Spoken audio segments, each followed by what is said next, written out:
where each of us will get to play a character as well as take a turn in the hot seat or the GM seat, creating legends and weaving lore into one epic tale. I'm Grin Master Eric, and joining me at the ye old table are the 5 talented personalities of the TTRPG community that will help bring this campaign to life. So let's start to the right of the screen, and let's start with Rachel. Why don't you tell us a little bit about yourself and the character that you are going to be playing? Hi, I am Rachel. I am otherwise known as the Organized DM, and I will be playing Morrigan, the Owlin Grave Cleric today. You have probably seen me in a couple of other projects like Fade Arc. I've been on a couple of Candela streams, and the largest one is Castleton currently. And you can also find my Etsy shop and me on socials under the Organized DM moniker. So it is nice to be here. Awesome. And next we have North. Why don't you tell us a little bit about yourself and the character you'll be playing? Well, my name is Norfolf911. I am one half of Twisted Fates. You can find me on all socials as Norfolf911 or Twisted Fates. And today I'll be playing a small but mighty Beans the Terrible. He is a great, wonderful, beautiful fairy.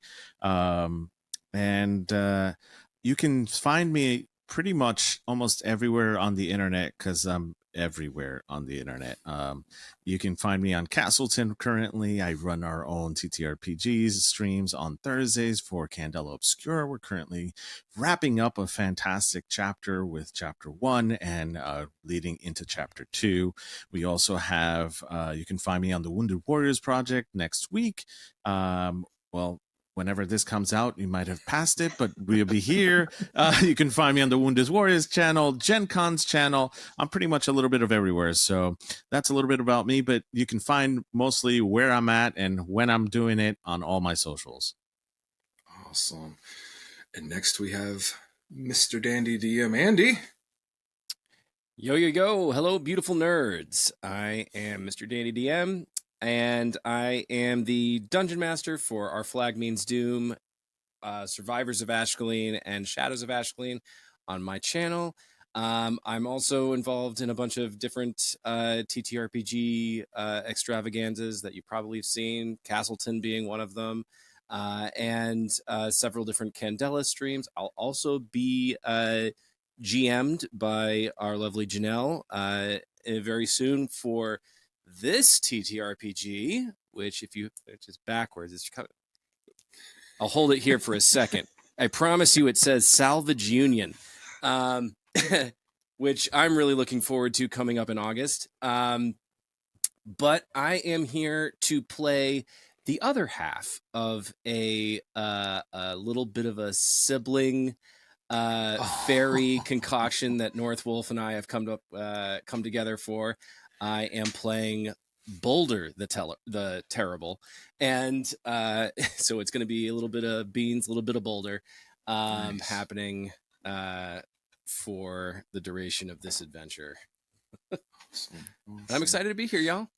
Yeah. Next we have Janelle. Hi, everybody. I'm Janelle, or Boss Jellybean, all over socials. Everyone already mentioned all the projects I'm in.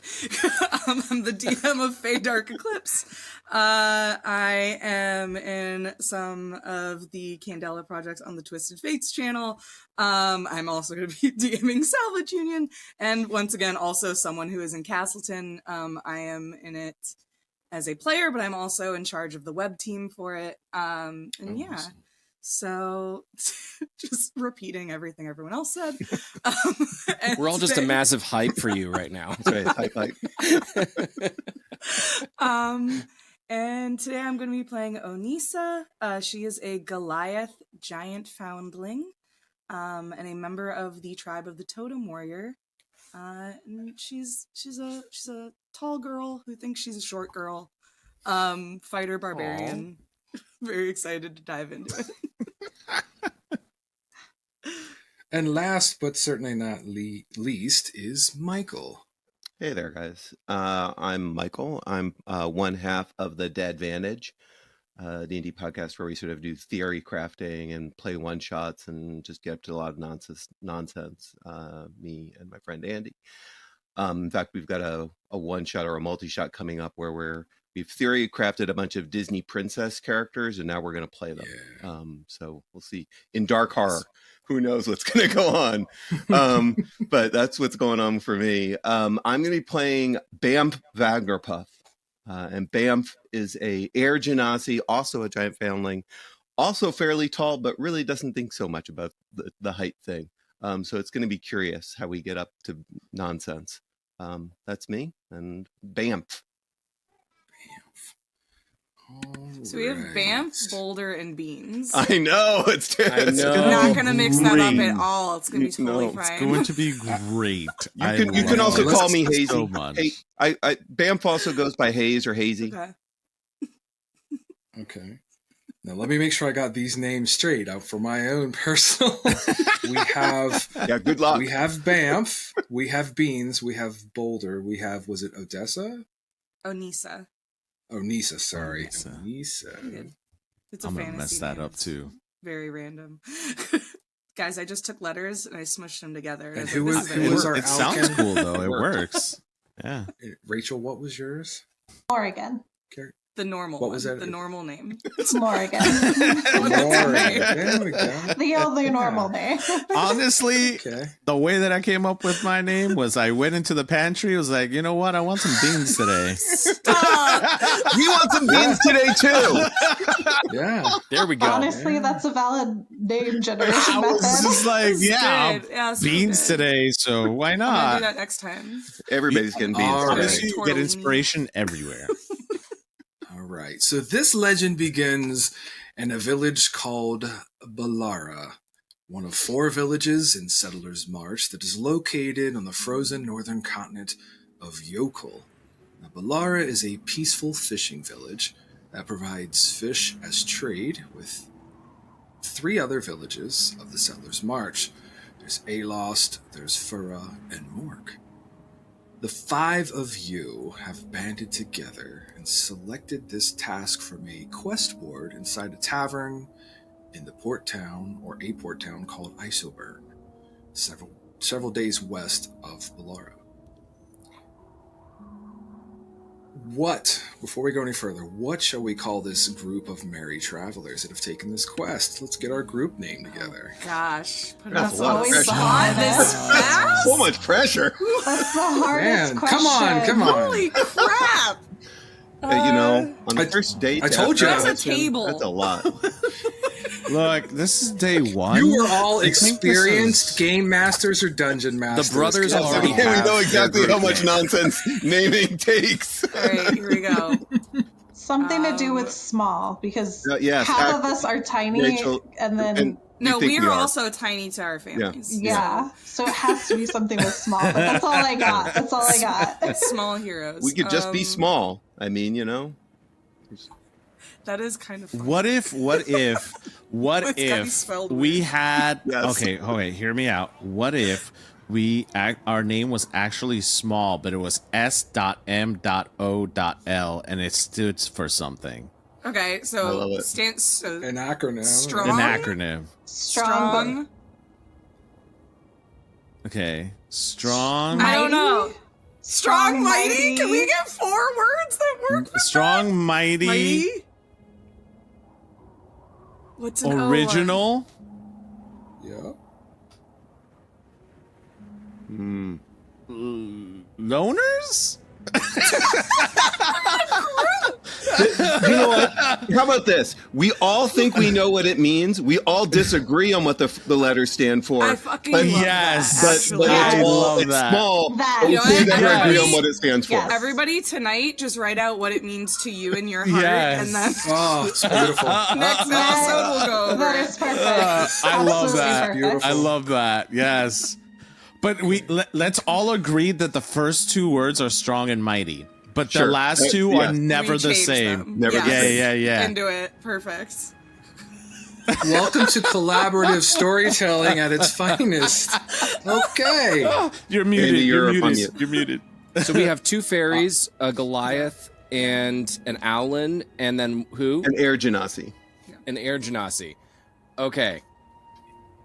Okay. Is there anything you want to add? That helps me. That doesn't help me at all. Okay, great. So glad to be of service, Andy. Good. Great start. This is going to be wonderful. I can tell already. smart. All right. So as we bring it back in, sitting at a table, you took the task because the task was simple. You travel to Balara. You're going to meet with someone named Gideon Grouper, who is head of the Fisherfolk's Guild at the Coldstone Tavern and Inn. Investigate a strange phenomenon that is hindering the production of fish. Return production back to normal. The payout for the quest is the reason you snatched it up before anyone else could take claim. That's because it paid 500 gold pieces, which is several months' wages for an easy task, on top of some simple provisions that are provided if you need. So you sent word to this Gideon Grouper claiming the quest and set out to Balara the very next day. As we montage the traveling scene to Balara, we pick up as Small enters into Balara as the sun begins to set and the temperature begins to quickly drop. As each of you feel the night's icy chill creeping past your cold weather gear, you're walking through the fishing village of Balara, searching for this Coldstone Tavern and Inn, as you all begin noticing that what few people that you see out are quickly making their way indoors. As shutters are being drawn, the sounds of doors are being barred or locked, along with light from candles and lanterns and fire inside of a fireplace inside the buildings being turned down or just completely snuffed out altogether. An icy cold breeze blows in from the north that sends a pins and needles effect on any exposed parts of your bodies as snow gently begins to flurry to the ground. In the distance, you all spot a modest, simple building made of wood and stone, capped with a snow-covered slate roof. That seems to be calling to all of you with its warm, inviting light that is kind of like a beacon. As you all approach, you can see that there's a simple wooden sign that hangs above the warm, inviting door to the building that reads Coldstone Tavern and Inn. There are 6 stone steps that lead down to the Coldstone's entry, as you begin to realize all the buildings in Balara have been built halfway into the ground to try to escape the harsh weather conditions.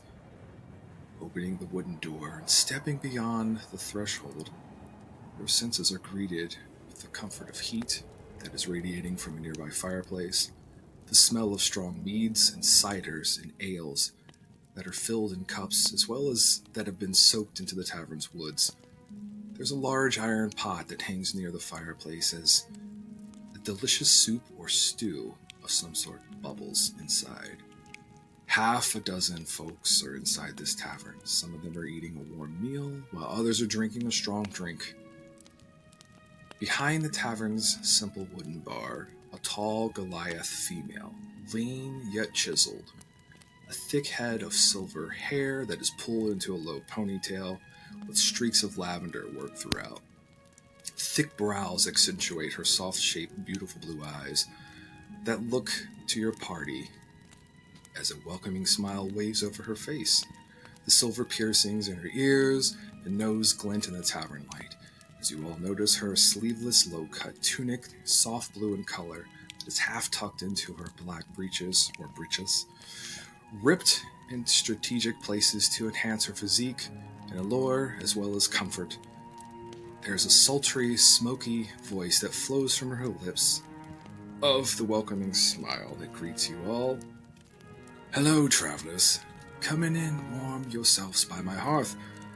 We have warm beef stew and vegetable soup to warm your bellies, and strong mead to relieve your aches and pains. Come, how can I serve you? I turn it over to you. What do you all wish to do? I think, seeing that it's a Goliath, Onisa's gonna step forward. She is kind of like similarly built. She has long, silvery white hair that's in 2 braids on either side of her. She is all dressed in white furs that are like from different animals that are kind of like just piled on top of each other. And she has these bright blue tattoos that like go up the sides of her face that end in like little runes that go up her cheeks. And she steps forward and kind of just like presents like a hand, like to do one of those big like forearm handshakes. Absolutely. And goes, cousin, do we, mead? You said mead. I would like some. Yes. Absolutely. 7 coppers for a gallon, or if you'd like a mug, my apologies, 7 coppers for a mug, but if you'd like a gallon, it'd be 4 silver pieces. I look back at the rest of the group. Do we have enough for a gallon? Also, what, we're here for, what was the thing? What was the thing we had to do? We're here for the fish guy! The fish guy! Yeah! There's a fish guy! Beans, What? quiet down. We just got here. Like, not everybody needs to, like, hear us. This is my inside voice! The attention of everyone in the tavern is looking directly at Beans. For What are a you moment, looking at? Mind your business! I'm As sorry, they go everyone. back My to their brother business. is. We've been traveling for many days. My brother is very. He's just happy to be here. Hey, anybody interested in some free drinks? Free drinks, anyone? I'm not gonna have mine. You. And he just sort of points out at random people. You'll notice that there are 3 people at the sitting around the hearth in kind of like these wooden rocking chairs. They're older folk. They will raise their hands for some free drinks. Are you paying for your own drinks?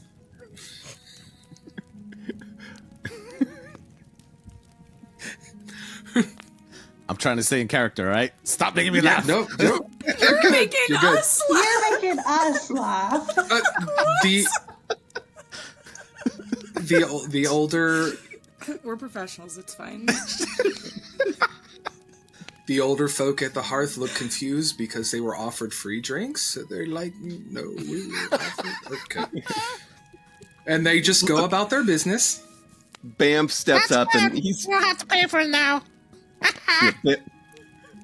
Bam steps up and goes, little dude, it's okay, you know. If we have to pay for these drinks just because you're a little louder than most people, it's okay. Everybody will chill out. It's fine. And I mean, he's not incorrect. We are here for the fish guy. Yeah, fish That guy. is true too. Do you know Fish Guy? I'm like asking. You're asking the Yeah, I'm asking. The Yeah. Like after everyone's like talking, like right. This is why we're here. Do you know the Fish Guy? She says, I do know the fish guy. As a matter of See, fact, I told you. He is waiting upstairs for you. Oh, good. If you're referring to... I can bring. Go ahead. I can bring the drinks. Absolutely. You Good. can take the drinks upstairs. And do you want a mug or did you want a gallon? Give me that gallon, man. Okay, Gallon. Awesome. I think we need like 2 gallons at least. 2 gallons. Well, 2 gallons are provided. 1 gallon, and then I point to Banff. I'm like 2 gallon, and then 3. Most likely, yeah. 3 gallon. I want everybody to make a perception check. Let's get a roll in. Did you not want us to get drunk immediately in the campaign? No, that's perfectly Well, fine. I'm ready for constitution checks immediately. It was perception. Okay. Yeah. 7. That is a 10. Ooh. 24? 19 plus 3, so 22. 14. Okay. 14. Okay, 14 is good. So everybody above a 14 will notice that there are several other patrons. One patron is tucked away, and I believe it is the far left corner. Cloaked individual, small of stature. There's a lot of pints that are kind of all on the table sitting there. The attention was definitely drawn. You notice that it kind of, the figure kind of looked in your direction, and then this kind of went kind of staring solemnly in his or their cup. Did they look over when we entered, or did they look over when we mentioned the fish guy? Good question. You would have noticed them looking as you entered, went back to the business of drinking, and then when Beans introduced himself, Sure. focused on the party, and now went back. Everybody was focused. I on do have a clarification question. When you say small, because we have a lot of people who think they're small, Yes. what type of small are we talking about? Are we talking about like Beans level small, or are we talking about Onissa's level small, or are we Onissa talking is- about like... Just so we We have are like a talking size about- comparison, I am 7'5". Yeah. So smaller than Onessa's small, but larger than Bean's small. So like right in the small range. Okay, So okay. normal Just making size sure. humanoid. Yeah. So normal sized human. a little smaller than just a tad bit, maybe like, I don't know, halfling dwarven size. Okay. Cool. fair. Yeah. Good clarifying questions. Okay. So you are told by the barkeep, let me find there we go, that the person you're looking for is expecting you is Gideon Grouper. He is upstairs, and I believe he is in the second room. And there's 4 rooms total on the top. And you'll see the steps as they're kind of off to the right of the fireplace, and they lead directly up to the second floor. So as we are going to make our way upstairs? Is that the plan? Yeah, you see me trying to carry 3 gallons I love it. Yes. at the same time. I'm not trying to help you at all. In fact, I'm standing next to you and distracting you a little bit. So Bamf is maybe not 7'5", but he's 6'4", purple skinned, as is a light lavender skinned actually. And so for you all, well, hold on, Eric. He's just constantly. Yep, go ahead. He's just constantly bugging Onissa, and he only wants to talk about how windy it was. He's like really obsessed with how windy it was outside, and he's like, "Did you feel that? By Vosh and Vespera, it's just we could ride those winds, dude. We could totally do it." Ignoring the fact that you're carrying 3, but he's like, "Trust you." He's like, "You're strong." Yes. I don't know about Boulder, but Beans, you would see him kind of sitting on one of the gallons with like a makeshift grass that's like a straw almost, and he's like just chilling while he's going up the stairs, and he's just like, Wow, this is great. This is wonderful, huh? This is wonderful. Just keep going. I'm pretty light. I got this. You want some Boulder? I got another straw here somewhere. I love that you're just adding on to the Boulder just is like shakes his head because he's the larger of the 2 fairies, and his wings are sadly underdeveloped. Drinking alcohol of any kind just makes him a little wobbly, and so he's like, "No, thank you, Beans. I'm good." All right, so I'm going to show you guys kind of a rough sketch layout of the tavern, just so you know. It should be in your folder or pop up on Roll20 if you guys want to take a look. Okay. I'm professional. Where's Roll20? I assume we're at steps. No, that's steps to inn. Yes. Yeah. So we're going on the steps to the inn that go upstairs. That's correct. Yep, Got it. that's correct. And then you'll all the way down to room number 2 is where you were told. Got it. So, let me skip all the way down to my other notes for the second floor. Well, I am trying to juggle all this. I know. and a fairy and It's fine. You're doing a great job, Onissa. keep it going. And then at the same time, I'm also trying to drink from one of Here's a straw. No, you gotta bend down a little bit more.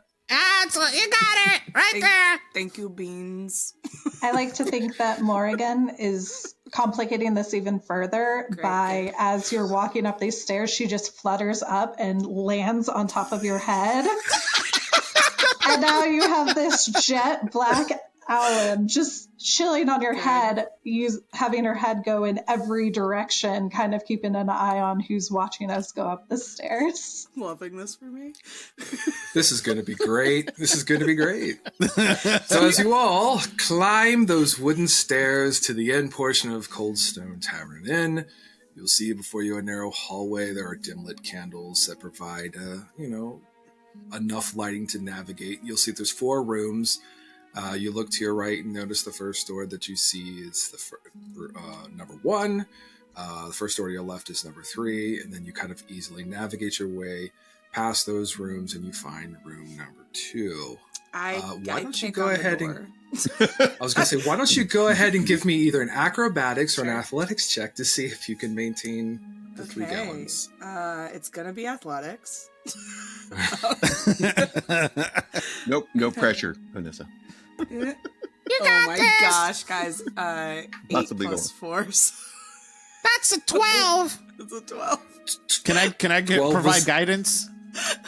Sure. You're close enough. I'll provide guidance by, like, if I start seeing her, like, kind of teeter, I'm like, wow. 4, 16.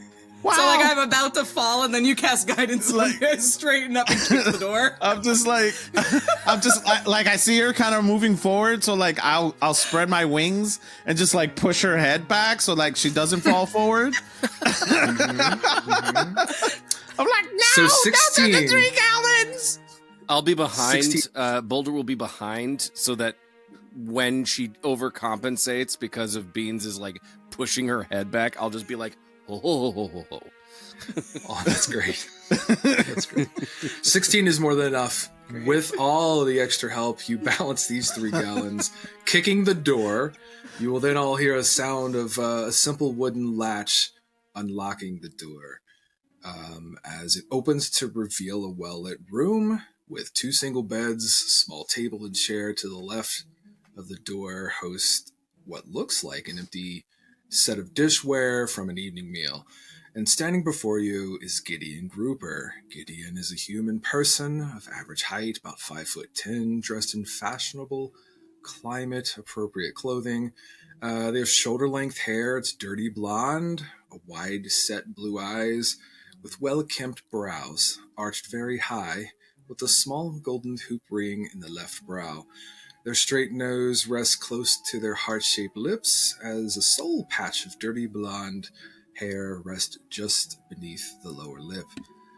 I assume you are the ones who replied to my posting in Port Isoburn. Oh, let me help you with that. And he quickly goes to help with the juggling of the 3 gallons. He relieves you of at least 1. Great. That one is Making for it you manageable. and Morgan and Beans.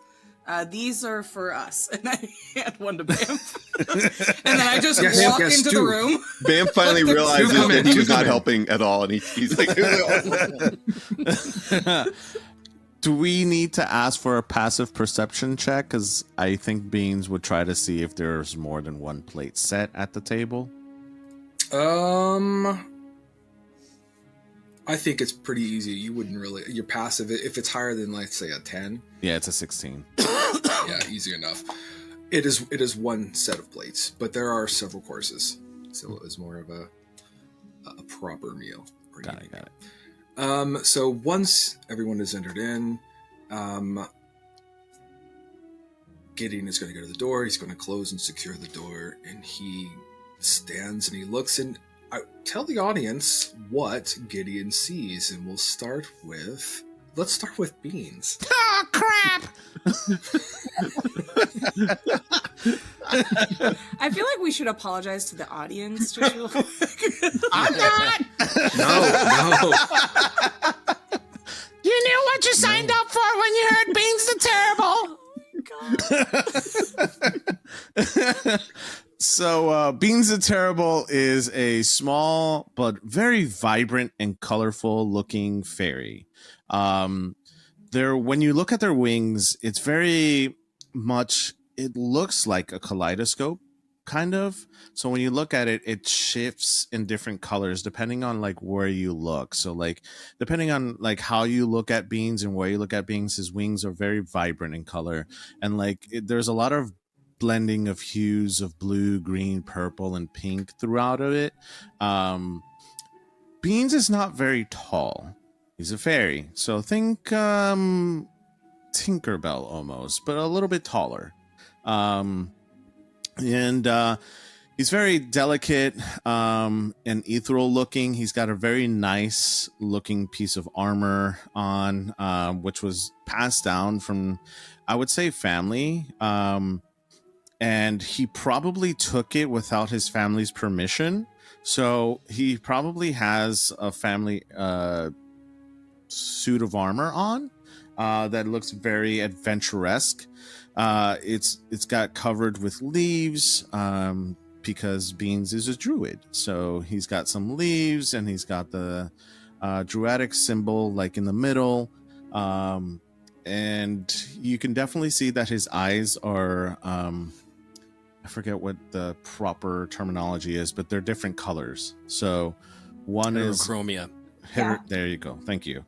Heterochromia, and one is like a light blue, and one's a very light green. So they're light blue and green on either side, and he's got this really nice shimmering pink luscious hair that goes down, and it's kind of shoulder length. So he's very much very cute looking fairy, but he doesn't like to be called cute. And he does have one little magical bow that he carries on his back. And he is currently fluttering his wings, trying to get into the drink. Awesome. And as Gideon looks to Boulder, what does Gideon see? Gideon sees another fairy, but you see some striking resemblances to that of Beans. But the only problem is that they're significantly larger than Beans, and they definitely look fey, but they don't necessarily look as sparkly as Beans does, and they are larger. I would say probably like in the 2 foot tall range, 2'5", maybe 2'6", and they have these beautiful rainbow wings and this long, luscious pink hair that comes in 2 braids on either side. They are completely bare-chested with like this very impressive tuft of pink hair in the center. They sadly though, their wings are smaller than the most of their body, as they look slightly underdeveloped. There is like sometimes 2 tiny little like cerulean colored butterflies that will sometimes dance around Boulder's head. They are the only thing that is slightly like very different looking about them is they have a massive great axe on their back. And yeah, they just look really happy to be there. And Gideon next looks to Banff. What does Gideon see when he looks to Banff? Yeah, so as I mentioned before, Banff is lavender-skinned, pointy-haired air genasi, about 6'4", so but the smallest in his family, and he is got white, gray hair in a man bun in the back, and a very tidy mustache and beard in the front. He's got facial tattoos that are sort of silver in nature. And he wears sort of silver mascara as sort of a mask across his eyes. He's in plate armor, but it's shimmers with sort of a blue turquoise iridescence. And what probably was most noticeable as he walked into the room is that the armor made no noise at all. It seems to be as light and as airy as he is. And he's forever stoked and really wants to find the perfect air wherever we go. Because really, as a searcher, it's really important that he finds the perfect glass off in order to get up in the air. And he just exudes that sort of energy. Awesome. And Gideon looks to Morrigan. What does Gideon see when he looks to Morrigan? Morrigan is still currently perched on top of Onissa. And so she is this jet black owlin that is still a little puffed up, her feathers in disarray from the heavy wind outside. But she is wearing armor that is been covered by almost like a corset vest that laces in the back in a way that doesn't interfere with her wings. And then around her waist is tied, it almost looks like a cloak. It's not quite a skirt, and it exudes just a slight shimmer of magic. But it looks as if it has been repurposed as a skirt in order to not interfere with her wings. And she is kind of constantly looking around the room, constantly turning her head in ways that is a little unsettling. She has very bright yellow eyes, and when her focus is on you, it is extremely uncomfortable.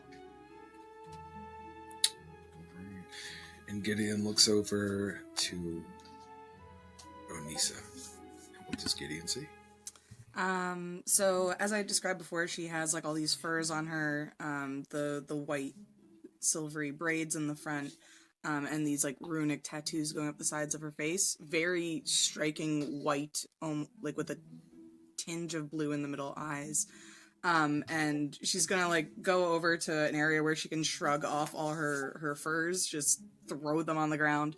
And with it will drop a javelin and a giant great axe.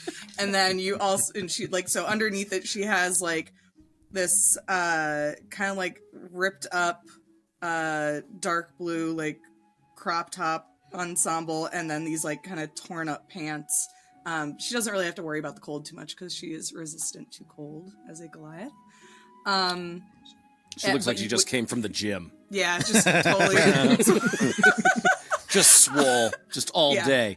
Muscle mommy vibes all the way. She is ripped, and she also has those runic tattoos are all over her body with all these like scars and things. Like she has seen some shit. And then on like attached to like one of her belt loops, you see that there are a pair of knuckles that have claws on the end of them and runes etched into them. Nice. Oh, nice. Yeah. Nice. Now that he's surveyed the room, he's going to say, so, shall we get down to business? That sounds like a song. Yes, you are having problem with fish. Yes? Yes. My name, as you well know, I am Gideon, and I am in charge of the fisherfolk's guild here. Starting back about 5-10 days ago, the day's catches were beginning to become significantly less than normal, and the fisherfolk reported that there was about a fourth of the haul that was either dead or diseased from some sort of black viscous substance. And each week after the first report, the viable catches were being reduced further and further, bringing us to the present as of yesterday, as the catch was reported at 1/4 the average. Barely even enough to support the village of Balara, let alone meet the trade with the other villages of Settlers March. I am not quite sure what this is. I do know that the issue has created panic amongst the fisherfolk, and I have tried to offer pay and different compensation to try to encourage them to continue, but we have been having a total of 8 night fisherfolk that have vanished, leaving only their boats and gear adrift. This has definitely frightened the other members of the Fisherfolk's Guild, and no one seems to want to fish at night. And it's becoming extremely hard to motivate those in the guild. As you could imagine, as I had stated before, I have attempted to increase wages and given various incentives to try to encourage and keep the night fishing, because that is where some of the prime fishing is done, is at the night. But they continue to refuse, and some are even leaving the village to find work elsewhere. Have you tried another lake? Well, we typically have, we do more like open sea fishing. So most of the fish come from there. We mostly fish in the northern waters, which is about a mile or so off the shore of a location referred to as Sedgerman Tor. There's a large tower in the north where we have most of our valuable sea life. Is there anything different recently around town? Any new people? Anything that has changed in the environment? Well, there really hasn't been anything noticeable other than the person who inhabits Sedgerman Tor is an elven wizard who goes by the name of Eric. It's a very difficult name to pronounce. Agias Krishal, who frequented Belara and had... Thank you. Who has also frequented the village, but has been showing up less and less. You think he did something to water? I'm not quite sure. I know that we have an agreement with him to fish off his shorelines of his tower. Perhaps water did something to him. I didn't look at it that way. That's an interesting bit of information. I have to think on that one. So let me get this whatever straight. You can do. About the same Yes, go time ahead. that he stopped coming, that's when this problem started? Well, he was coming less frequent, is what he says, and he seems a little nervous, being Gideon. But he says we haven't seen him in quite some time. We assumed everything was okay, and we didn't really look at that aspect of things. The biggest concern was the diseased fish and the strange kind of viscous black substance that seems to be kind of dealing with the fish life. Do you have any fish you can show us? I currently do not have any fish, but one more point. There has been something taking place in the village.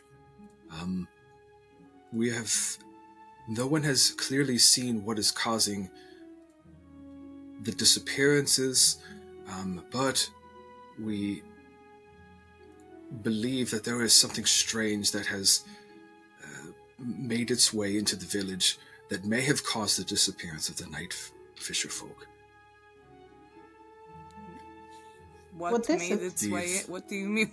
What made its way in? The villagers believe this to be some sort of icy spirit or some sort of lost soul or something, and they've given it the name called the Draugr. So like a ghost story? It's what it appears to be like. Okay. He doesn't really have a whole lot of information on this because he himself believes it to be a little bit far-fetched, but he wanted to make sure that he gets that out there. He believes it's something else. It's kind of the vibe you're getting from him. I feel like we should go down, grab fish, look at fish, figure out what's wrong with fish. Yes. Is there a particular place or time that the Draugr shows up? Typically at night, which I'm not sure if you saw the villagers. They are securing themselves in the homes. That is kind of why they have become a little overprotective and securing themselves in there. Yes, they hide like rabbits.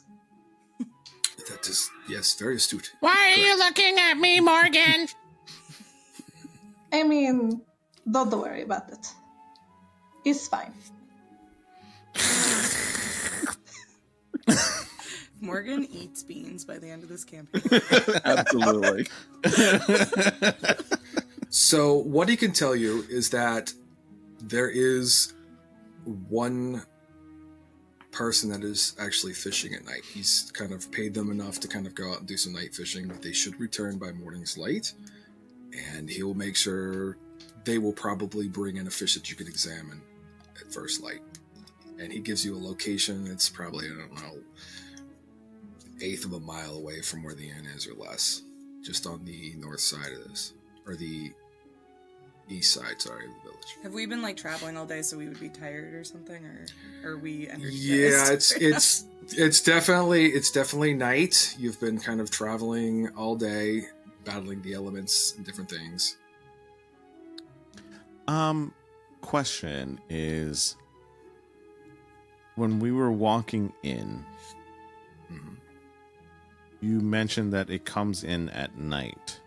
Is there any particular location that this guy would know, Grouper would know, that the spirit or being that comes in always enters and leaves? Or is it just randomly appears throughout the night?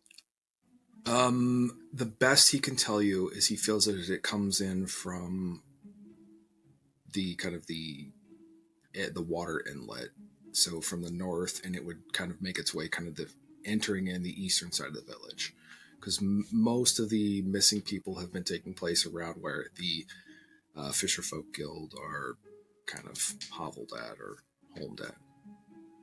And we have a time, correct? Or did I miss that?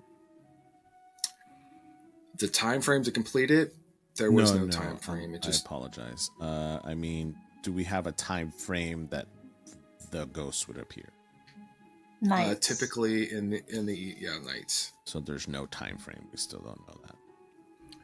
And it's not like clockwork. It's infrequent.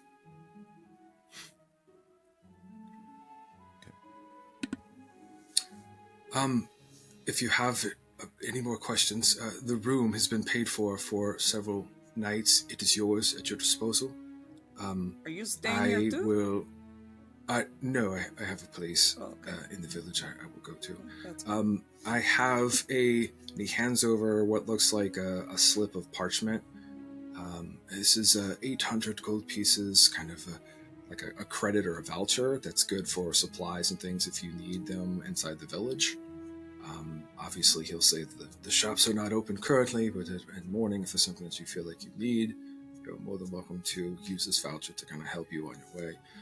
You can meet me early morning on the east side of town in the Fisher Guild, right by the water inlet on the east. Or in the east. Are you going to drink the rest of your gallon? Or are you done? No, by all means, you've earned it, is what he'll say. Okay. If there's no further questions for Gideon, he will take his leave, leaving you in the room to talk amongst yourselves. Boulder, what do you think? You've been quiet.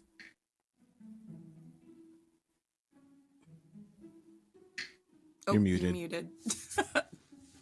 Of course. It explains why he's been quiet. No, it's funny you should ask. It kind of reminds me a little bit about a job that Beans and I did a while back. Beans and I, we were also sort of hunting a ghost, and we were, the whole thing was Beans acted as bait while I played my instruments, and we... I don't remember that. Love that for you guys. You don't remember the whole thing with we lured the ghosts in with our loud noises, and then you did that magic thing that you do like to do. I don't know what you're talking about. I was just acting normal, looking for the thing. I thought you had my back. Like, what's going on here? Is there something that we need to talk about? Well, suffice to say, was a terrible plan. Anyway, no, I feel like I wasn't part of this plan. I was going to say that we could, just because that time didn't work, we could try it again and try to lure this being out into the open. Do we think? I love this plan. This is a great plan. Does the ghost have to do with the fish, or these separate things? Oh, and I think we could dress Beans up as a fish. Then it might work even better. I love that idea. Yes. No, that's a horrible idea. They said there was like putrid ooze though, so we have to dip him in like oil. No. Or... Don't worry, you can just prestidigitate yourself afterwards. We should also make him smell like fish, so we do guts and then we smear. And smear them. This isn't gonna work. Beans, it's good idea. I point to one of the fish on the plates on the table and I say, I think you could fit in that fish right there, Beans. It does look appropriately sized. I think I Beans would... start to pick up the fish and Beans, and I'm like, Let me go. I think just to prove a point, Beans actually gets into the fish and just punches the sides out. So like you see is the head over his face, and then his arms are outside of the scales going, "That doesn't work! it works perfect. Just say, Beans, this you is need perfect. to just say, hello, this is a good plan, I am buddy. sick Believe fish. And Morgan, I failed that during my lessons. I can't speak to animals. Morgan flies down off of Onessa and lands on Just runs the opposite direction. Beans, you are being dramatic. If it is dead, I can help. I can see if something is dead within like small range. I keep you safe. It's fine. I also blend in with dark. I very monochromatic. Morgan. Everybody give me a perception check as this conversation is taken. What do we need to pass? Because I'll tell me if I need to do it. You're looking at 15. Okay, I'd use my passive perception then. Perfect. It occurs Guys, to we me have that rolled twice in this campaign, and I rolled a 2 and a 1. This is wonderful. It's bad. I'm I'm not gonna doing need you that to much take those better. dice. I'm Put them in a I'm at a freezer. 12. I got a 19. I have a 16. a 3. Guys, I'm just amazed at Beans in the fish Put your dice outfit. in the It's dice like, jail. yeah. Train them. It occurs to me that this is not the smartest group. We may be small. Listen, I've like Yeah. Boulder has produced a lute and has begun to tune it. listen. Morgan has a very high prey drive, and it is being triggered really hard right now. It's hard to focus. There's a fairy So- dressed in a fish. Beans, as your party is kind of chuckling a Distracted. little bit. Yep. Your keen ears hear some sort of commotion taking place and conversation kind of muffled through the floorboards. You believe you can hear the barkeep saying, "Quickly, now, douse the fire. You three, hey, where are you going? Don't go out. Stay away from the windows." And you're going to hear what sounds like heavy running, a door closing, and then you hear what sounds like a couple more sets of boots kind of running and maybe barring a door. You're the only one that can hear that. So I didn't get that with a 19. Oh, no, sorry, I did not hear that. My apologies. There was too much fun going on. 19 definitely picks that I was up. about to say. Sorry. I think at this point though, like he would get out of that fish and just fly towards the window, even though he just heard "Don't Sure. go by the window." because he wants to see, but like he's gonna try to peek around the window so like he's not shimmering. You see Onisa Scooby-Doo right behind Beans. Okay. The exact reaction Just of like- don't go to just the like window. kinda Go Everybody to the knows what that window. means. Because like as a fairy, I can float, right, or fly. So like Sure. I can hover. So I'm like hovering over the window, kind of like. Yeah, I'm not. I'm being So, very obnoxious about it behind you. You go over to the window, you kind of press your hand against the window, and you have to kind of knock the frost off because it's definitely frosted over. You peek out, and both of you see kind of this shadow blur for really quick. It seems like it left the tavern it in, and it's kind of jaunted off out of your sight from the window. You also now hear, since you both have the highest, whispered shouting from below from the barkeep. Everyone behind the bar is what you'll hear. Do we need to go downstairs? What's going on? I don't know. They said don't go by window. There's not. I mean, but then we Like, heard why are something you about by a the fire. window? A death cry from the streets causes all of you and everyone in the tavern to become quiet. There's a sudden pause. That was death. Now We someone need to dead. go. Can We we? should go downstairs. Can we We need to determine go. how far the scream was? Going. So everyone, Eric, one yep, thing that everyone Bamf heads out. Yep. Well, one thing that Bamf may do, he may trail everybody, but he's lit up Can you hear me? a very suspicious looking cigarette that he keeps Amazing. rolled in his beard. He pulls it out and starts to light it up, and he exhales his smoke, but you don't really see it exhale. All of a sudden you see sort of something outside the window, and what looks suspiciously exactly like Bamf, but made out of smoke, is about 30 feet outside the window, maybe on the ground, looking around. And then Bamf disappears, and the spoke creature is now inside the room, and Bamf is out on the street. Beautiful. Prepared to go back if he needs to, but if it's exceedingly dangerous outside. Okay, so everyone notices that before they leave the room, and I'm assuming the rest of the party is heading down the stairs. Yeah, I think I'm you going would down. see just for a moment, he would turn to like the husk that's left behind, and you would see Beans just like still amazed that this can happen, and then just walk off. Okay. Can the window open? It can be opened, yeah. I would probably just open the window and flutter out onto the roof. Okay. So you flutter out into the roof. It is now gone from like a light snow flurry to a pretty consistent snow. Let's start with the three that are running down to the tavern first. So as you three make your way downstairs, you're going to see that the group of patrons that were inside of the tavern are all frightened, but they are safely tucked behind the bar.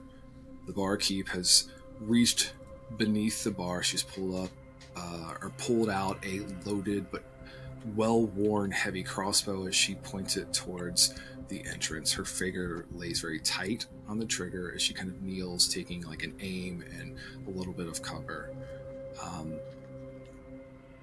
What would the three of you like to do as you come downstairs? I think I would probably fly at this point and have Boulder kind of like attached to one arm as we like get onto Onissa's braid and kind of get onto her shoulder to kind of get a better perspective. Awesome. So we just see them like hiding. The patrons are all kind of tucked safely behind the bar. And yes, the barkeep is kind of basically braced herself and is aiming towards the door with her. But I heavy don't crossbow. see anything that's of danger right now. Not yet. I'm going to very casually walk over to where they're hiding and look down at them and be like, what are you doing?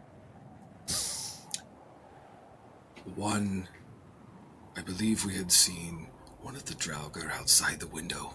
So I told everyone to lock the door for safety. Okay. stupid dwarf ran outside and did not heed my warning. You stay here. We'll go.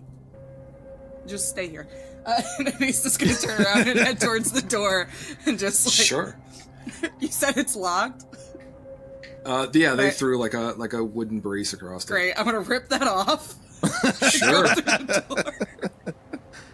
Awesome. We're not paying for that. As that is all taking place, let's go to Banff. As you have Banffed outside, it is cold, it is snowing. What's your passive perception? 10. Okay. Yeah, that's what you see currently. You did hear, obviously, the kind of death cry. You're looking around for it. You can hear some commotion taking place in the tavern. You're under the assumption that the rest of your party is on their way. And then we'll go with Morgan. As you fly out there, what's your passive perception? My passive is 15, but once I'm outside, I'd like to, as an action, use Eyes of the Grave and see if I can find anything undead within 60 feet that's not behind total cover. Yes, nice. Your eyes hone in on lots of undead things. You specifically are going to locate 3 undead things that are probably about, let me check my map here. My notes.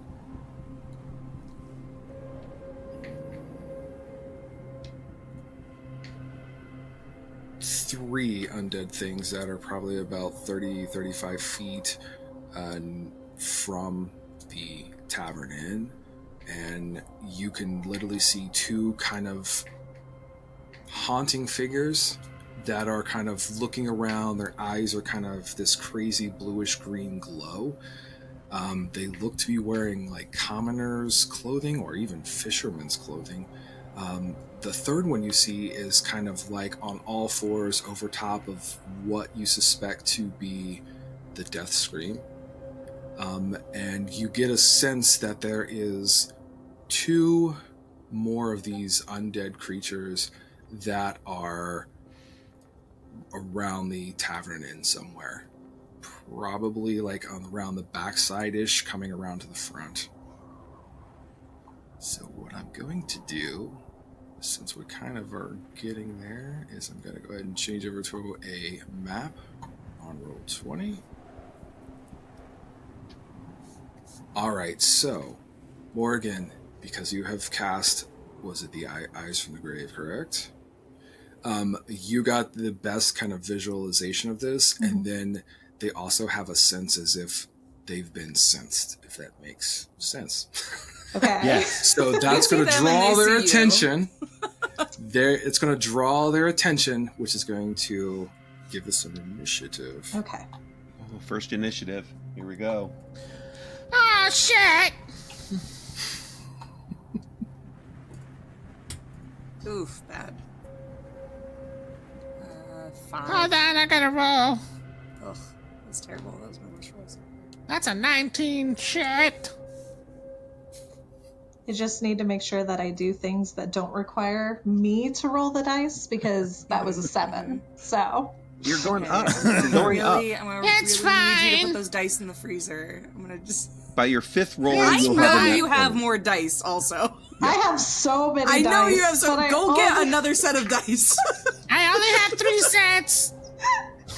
Yeah, but Rachel has like 100 sets. I have seen the wall. Go get a different set. I'll go get a different set on break. Thank you. Seems in order. Eric, are you ready? Yes. Go ahead and give me your initiative, Michael. 16. Awesome. Janelle? 5. Oh, hell. Andy? How did I get 16.1? You're a really special. It's because we both rolled a 16, so it's ordering them, right? I see what you're doing. Yeah, Okay. it's using your dex modifier. North, what did you get? I got a 19, baby. Awesome, All right. awesome. And Rachel, what do you have? 7. Still do Ah, better. hell.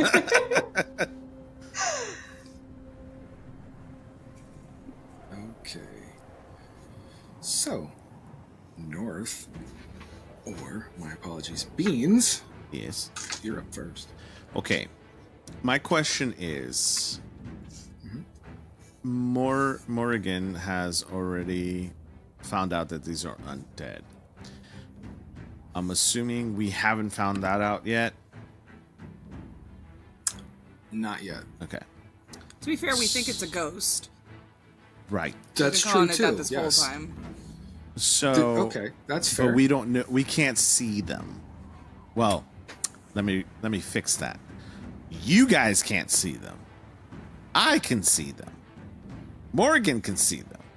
And the reason why that Beans can see them is that he has a he's multi-class, so he has a thing into cleric, and I am in the order of grave, which makes me see dead people from far away. Yeah. That's fun. So,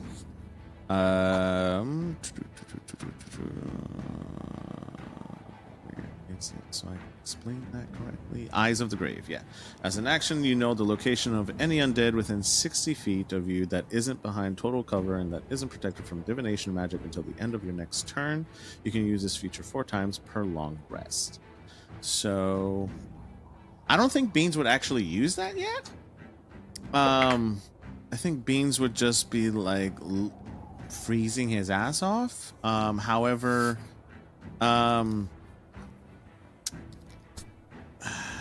I think Beans would probably end up trying to fly. Is it too much to fly in, or is it like enough?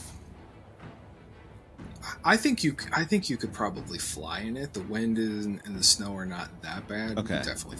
So I think Beans would probably take off of Onissa's shoulder and fly maybe 10 feet up, and then try to spot anything from there without using the undead, like the feature, because like Okay. I think he's just trying to spot something.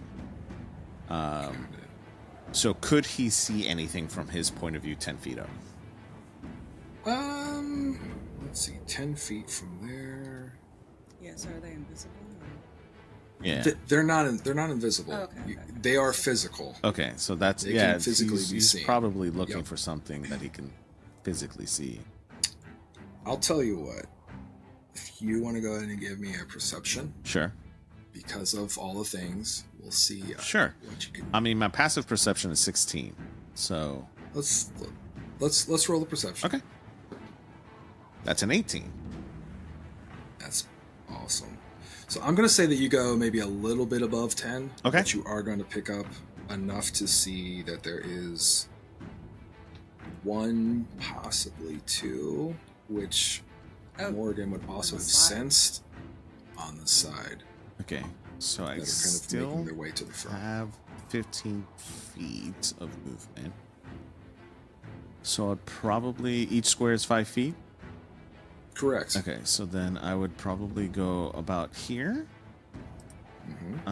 And I would cast, if I can see them by now, I'd be like, Hey, yo, there's some dead guys over here. You want to take a look at them? I'm going to go ahead and try to make them all nice and shiny for you guys. You know, Boulder, you know, that little glittery thing you don't like me doing? I'm going to do it right now. And, you know, remember that one time we were all in the band camp and, like, you told me that I shouldn't have done the thing, but that's how I found out I did the boat. So, anyways, we're going to go. and he's gonna go ahead and cast guided bolt towards Listen, I can relate to this character because my brother is just like this so much. Does anyone have silence? Do we have silence in the group? The last party we were a part of I'll tried to do prepare it that. next It time. didn't work. So he's gonna go ahead and cast Guided Bolt, and that will be a 19 to hit. Oh, definitely hits. Nice. Okay. Which target are you targeting? This guy. That one, perfect. Yep. Yep. So then that is at first level, so that would be 4d6.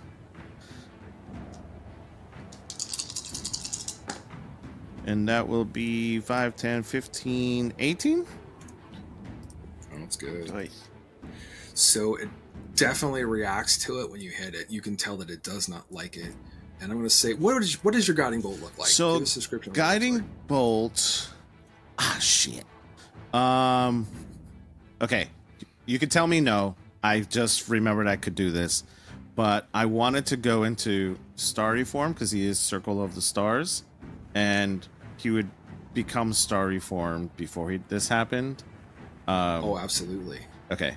So then he would become starry formed, which if you were to look directly at Beans, you would see that he would mumble some words under his breath and kind of look up at the sky, even though he couldn't really see the stars, but like for a glimpse moment, like a break of the clouds happen, and like you could see a form of radiant light come down and hit Beans, and when it does, it like transforms his whole being into like from a non-shiny glittery thing to this very elaborate, very glittery, very like bright light that becomes. So it's kind of like if you've ever seen a Sailor Moon transformations, very Sailor Moon-ish, and like it's very like whoosh, and he just transformed into this archer form, and he would go ahead and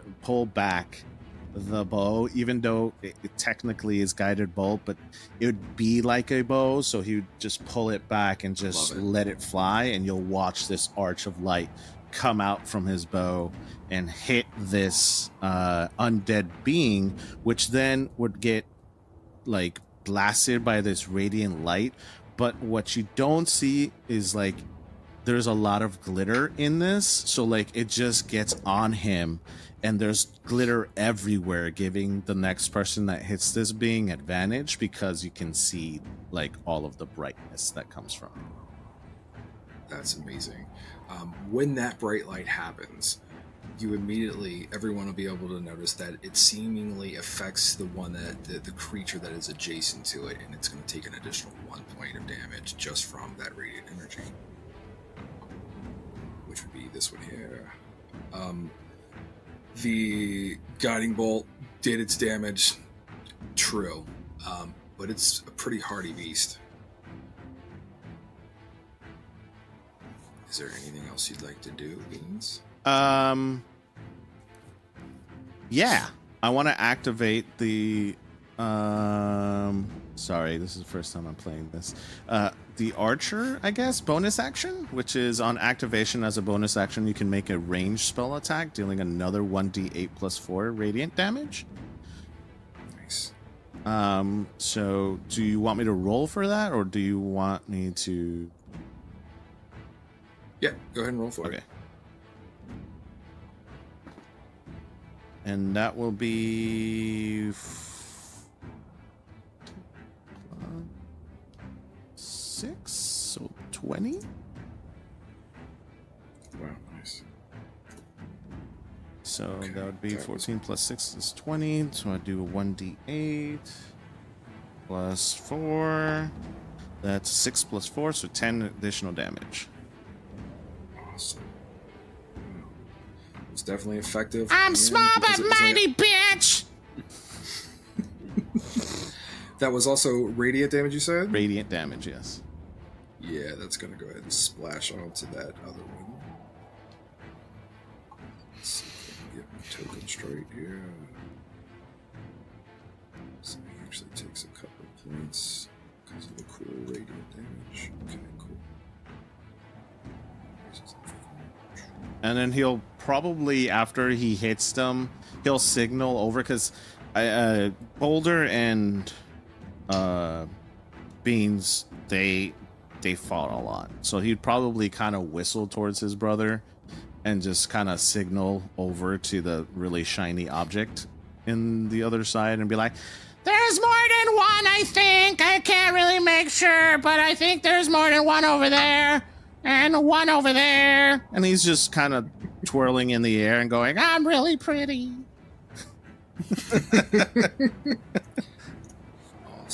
Awesome. All right. So, with the conclusion of your turn, you are going to be able to notice, and everybody's going to be able to notice, the one creature that is right here that took kind of the splashback radiant damage is going to get an arrow from the kind of northern direction that's going to sink into its body. It does a little bit of damage, but it kind of draws the attention. And then we're going to move on to Andy. Andy, will be your turn. You're up. Or Boulder, my apologies. Boulder is going to.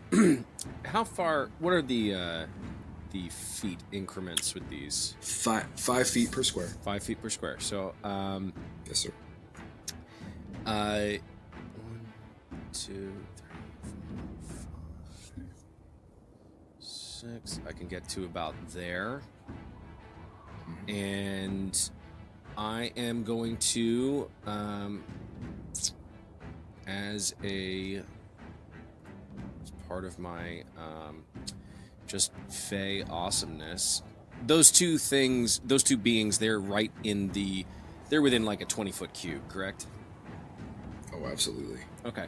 I'm going to cast Fairy Fire on both of them. Nice. Actually, there's total... Okay, so if you do that, you can get all... There's 3 of them in that area. Perfect. There's one down here. Yeah, it should be able to position it to get everybody in that area. Got it. All right. They need to give me a dex save. They will definitely fail. I just rolled for that. What color would your fairy fire like to be? So, Boulder doesn't have nearly as beautiful or flamboyant a transformation as his brother Beans does. But that doesn't mean that Boulder doesn't have his, his flair, his little bit of fey color. And he is going to pull his great axe off of his back, flap his smaller wings, and he is going to whisper into his axe and then just cut over the battlefield.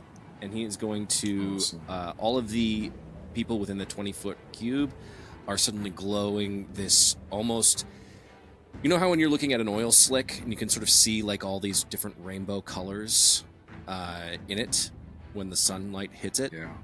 That's what it's going to look like. They're all sort of this weird, like gooey, slick, oily rainbow color. I love it. It's beautiful. I'm going to go ahead and tint them pink just so that we know which ones are coated in the fairy fire. And I think... Hold on 1 second.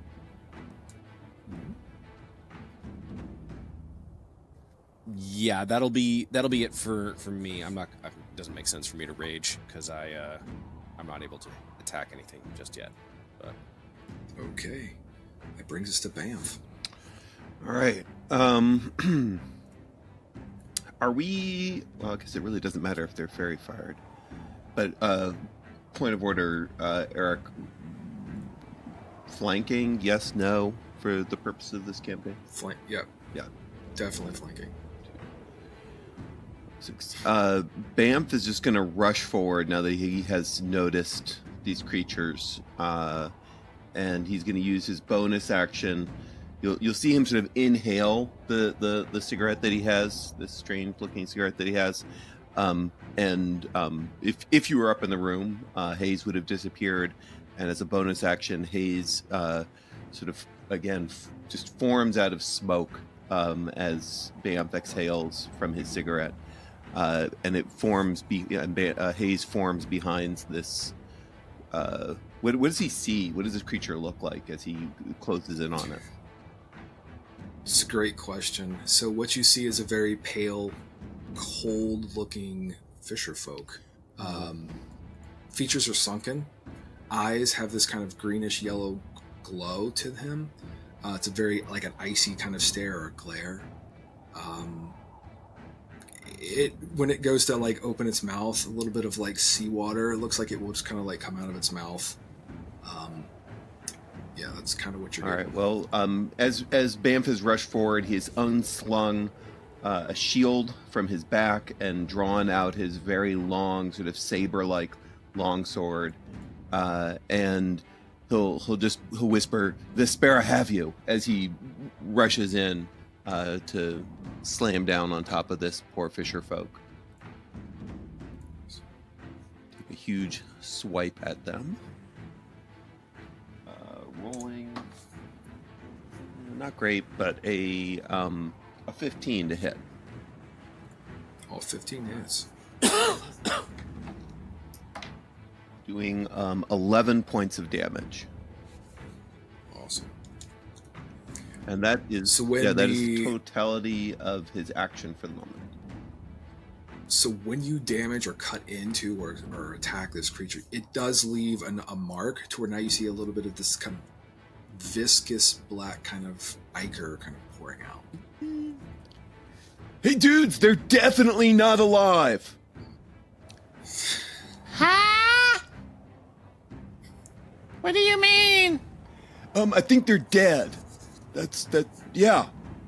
Don't worry about them. They're not. Right. They're no longer fisher people. Oh. So it is now the Draugr or the undead creature's turn, as the three that are there, one is going to look towards Boulder, one looks towards Beans, and one definitely looks to Bamf. And I'd like each one of you to give me wisdom saving throws, pretty please. No! Don't look at me! They stare at you with their icy glare. Oh, damn it. 13. That's good. Oh dear. 18? I have to do math. That's good. Yeah. And Boulder. Boulder rolled well, not well. Right, Boulder. Not too great. No. Oh. Which you got? Oh, it doesn't show up in the. Oh, it did on roll 20. Yeah. Oh, let me pull up the roll 20. I got a 5. That's good. Oh. Nothing to worry that's about. Good. Nothing to worry Boulder about. is Chill out. Okay. Chill. Yeah. So here's what happens when this creature looks at you. You feel this icy chill wave on you. You feel as if it is looking directly into your soul. You are frightened, so you suffer from the frightened condition, and you find yourself restrained. And you begin to feel you were flying, correct? No, I don't. Okay. I don't Okay. fly as much. You begin to feel your feet and look at your feet as ice begins to sprout and start to climb up your legs, making you in a state of like petrification or something like that. Cool. That's fine. Ah! The other two that are on the side of the inn are going to come around, one of which will step right there where Onisa is. The other one will come this direction. The one that comes directly towards you, Onisa, looks at you as its head kind of turns awkwardly and snaps and looks directly at you with the icy glare as well. Can you give me a wisdom saving throw? Okay. What's my wisdom? I have a 1. 8. Oh dear. Oh no. So Oh no. you are suffering from the frightened because there's something that triggers this fear inside of you that causes you to, like, your muscles kind of seize up as you are now becoming restrained, as particles of ice and things are beginning to sprout up from the ground and crawl up your legs, doing the same effect. My cold resistance doesn't affect that, I assume. No. Okay. That will end their turn, as it brings us to Morrigan's turn. All right. Morgan is going to fly down from her perch on the roof, and she's going to land on this wall that's kind of in front of the inn. How high is this wall, out of curiosity? It's about 4.5 to 5 feet tall. Okay, so she will flutter down and land on this wall, and shadows will envelop her, and her eyes will go from this glowing yellow to a deep, deep blood red. And she will say in a voice that is her voice, but also has this horrible bassy echo resonating from it. "You cannot have them. They are mine." And then this horrible black mist that's kind of surrounded her will seep into the wall and into the ground and come up around each of her party members. And she's going to cast Bless at 2nd level. So all of you get a d4 on your attacks and, more importantly, saving throws. Yeah, we needed that. Awesome. Have you done this before? Probably. With all the adventures we've had, Okay. she's probably Just done making this sure. before. Was Because, Beans about like, to have a panic attack? I think I think Beans would look down and be like, I feel like Morgan does a lot of really unhinged, creepy things, and so Beans like gets jump scared by her on the regular. yes, Very good. 100%. He would look down if he wasn't expecting the shadows to come next to him, and he would yell off the top of his lungs. 100%. You probably hate them even if you are expecting it. Yeah, Probably. It's unsettling. that makes sense. But yeah, that's Morgan's turn. Okay. Let's go to Onisa's turn, as you are frightened, Yes. but you cannot move as you're becoming frozen or petrified. Okay. You can, let's see. You are considered restrained, and yeah, I think you, if I understand this correctly, that you basically get to just repeat your saving throw, and then if you fail, you're an icicle. Oh, okay. Oh, With a Isn't that how d4. petrification Zero. works? Can't benefit from any speed. Attack rolls against creature have advantage. Creature's attack rolls have Oh, it doesn't say I can't attack for restraint. Go ahead and do your thing. It says I have disadvantage on attack rolls though, and disadvantage on dexterity saving throws, and my speed is 0. But I don't have to move to hit that guy. He's right there. So, And you get a That's d4 hilarious. on your attack. That's the I last gotta mistake be- he'll okay. ever make. do you want me to do the saving throw at the beginning of the round or the end of the round? It's supposed to be at the end, so you go ahead Okay. and take your turn, and then at the very end. Okay, cool. You see, like, fighting the chill that is going up her, Onisa is going to slide her hands into her insignia of claws, and she is going to go to punch this ghost in the face. wait, is it a ghost if you can punch it? They're It's magic not. weapons, so I can punch ghosts. These do have physical form too. They're Yeah. not translucent or ghost. She ain't afraid Punching no a ghost. zombie in the face? If I attack recklessly, which normally gives me advantage, does that cancel out the disadvantage? Negate it. Sure. Yeah. Okay. And I will attack recklessly, and I would also like to rage. Awesome. Okay. Oh, I fucking am just now God. realizing that we're both playing With a barbarians. d4. With a d4. Dude, a d4 is not going to save me. I rolled Oh, a fucking no. 2. Oh, no. Oh no! That's a 3 to hit the zombie with my punch. Oh no! I'll tell you what. Just as a refresher, if let's say Boulder wanted to, could float his inspiration over if you want to, unless you want to save that for yourself. It's fine. Don't. Just reminding everyone that you can share the inspirations. Guys, it's okay. It's funny if I completely whiff it. I mean, it also makes sense if like there's frost coming up my body. Sure. And trying to punch a zombie in front of me and completely missing is sort of hilarious. So I'm fine with it. You guys thought I was blessing you, but really I was just cursing all of your dice.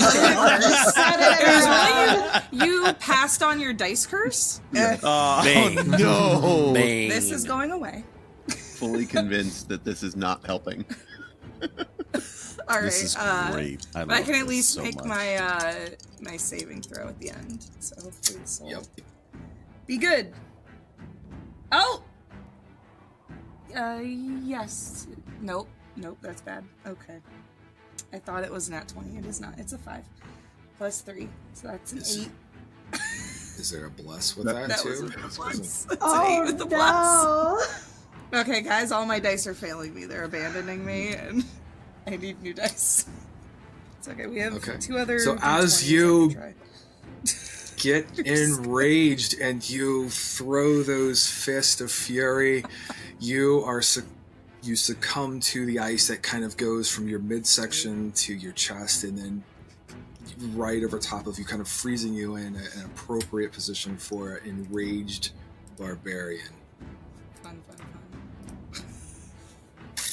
That's my turn. 1 down, Super 4 to useful. go. You're like frozen in that. Oh, I just hit my PR stance. Yeah, that's right. Yeah. That was an excellent first round. All right. Stellar. That's the end of the first. Wait, let's that suck. let's get to the second Guys, I round. think we Stellar. gotta get our shit Beans. together. Yes. Beans, you're up. I think after seeing the shadow creatures creep up on me and Beans being absolutely terrified of these shadow things, because even though he knows he's seen it before, he's always jump scared. He's a little guy. So he's gonna try to shrug it off, and I'm assuming he just saw Onissa whiff, and he sees his brother also being petrified. Is that correct? Yep, he's in the process, or it's in the process. Okay, so he can't move. He wouldn't know he can't move, but he would protect his brother over anything else. Awesome. So he would look both ways and prioritize his brother. So he would shoot Guiding Bolt at a 2nd level spell to, like, the person who was the person that casted it. It would have been the one that is directly this one. Yeah, here, that's the guy he's directly targeting. entries. Awesome. So you'd be targeting that mofo, and you would see him kind of like yell towards his brother, and he'd be like, "Father, you're right." I'm paralyzed. I can't talk. You can't talk? I thought you could talk. No, Could he not I'm talk? pretty sure. Okay. he's frightened and Yeah, you could restrained. talk. Okay, so he can't talk, and You so can talk. Oh, I can? Yeah. I thought you said I was petrified, just like Onissa. Not yet. No, you're in the process. you're in the Oh, process I'm in of the process, not fully petrified. Correct. Okay. Not yet. All right. Boulder's just gonna look at Beans and just be like, "Don't worry about me. Just you do you." That means help you because you're in trouble. Okay, I got it. And he's gonna shoot at a 2nd level spell, Guiding Bolt, towards that guy. So let's see. That would be a nat 20. Can we do that? Can we do that? Heck yeah. Absolutely. Yeah. Absolutely. Someone's rolling good. Since we're collaborating in this effort, Yeah. how would you guys like to handle nat 20s? Would you like to do doubling the dice rolls? Would you like to do max damage? How do you guys want to handle this? I usually do like Leave this max with me. damage and then they get to roll. Agreed. Let's do that. Yeah, Yeah. that's my favorite as well. Let's do it. So, for a newbie, and for those who are listening who don't know what that means, would you mind explaining what that means? What is Okay, so your, what what's is your your normal maximum- damage dice? Yeah, the So maximum amount of maximum possible is damage you can do. So whatever D6. the So it'd be number of the die 30. is. So you're going to take 30 plus and then roll 5d6. And then add Okay. whatever modifier if it's a weapon attack. But it's a minimum 30. Right. Yeah. There you go. This Yeah. motherfucker's going down. I think Probably. I would hope so.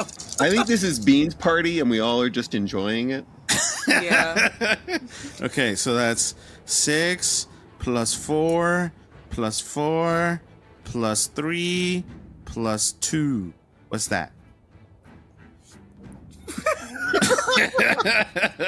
Okay, hold 2 on. plus 3 plus 10, 4 plus 4. 14, 17, 19, 19. plus 30. So 49. plus 30 is 49. Thanks, Rachel. Thank you. I That- would like to float another group name, which would just be Small Beans. Toe beans. Toe beans. Good. Okay, so that would be, and I did not use my bless, so I have that for the next roll. And I want to use unless it's already dead. If it's already dead, then I don't want to hit it. Well, You can also I want you to use describe- Bless as many times as you want on your turn. It's not once per turn. It's Oh, literally okay. on every single. It's as long as Thing I'm that you do. concentrating okay. on it. Cool, so cool, cool. Well, because I was going to use I the want Starry you to Form bonus describe- action, which is like another 1d8 plus 4. Yeah, I don't think you need to roll to hit if you use that bonus action. It just does the extra damage Yeah, on it your. just does it. Okay, yes. so then that is 5 plus 4 is 9. So it'd be, what was it, 49 plus 9? 58? Damn. So 58. So without the Starry Form Archer damage? That's with the Starry Form would've- damage. Yeah, without it, though, it would have been alive, but because of the Starry Form Archer, why don't you tell us what it looks like when this creature does not exist anymore? Okay, so I think the way that Beans would, he would totally, so Beans, as in all his form and his glory, he's very much observant of his surroundings, and knowing that his brother's in danger, you could see a little bit of anger rise inside of Beans, and really, as much as Boulder is protective of Beans, Beans is protective of his brother. So he would totally be angry at the fact that they're harming his brother in any shape, way, or form. So that he is now kind of like, you kind of see him in a Super Saiyan form. He kind of gets angry, and this light just gets around him, and he gets into this starry form, pulls out the bow, and you can see that the bow itself starts to bend from how much he's holding it back, and the light from the guiding bolt gets larger, and it's kind of charging up. And he just lets it fly and just straight into this being, which when it hits with this radiant light. But I assume, and I will leave it up to you a little bit, but the way that I envision it is as soon as this light hits him, he completely gets engulfed in this light and evaporates. So there's nothing left of it. Oh, absolutely. So it's Absolutely. just gone.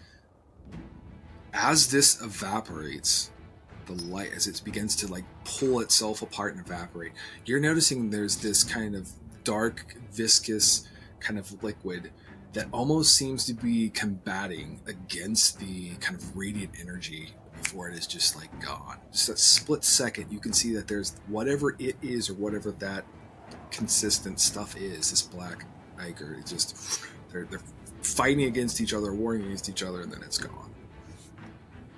That was pretty cool. Pretty cool.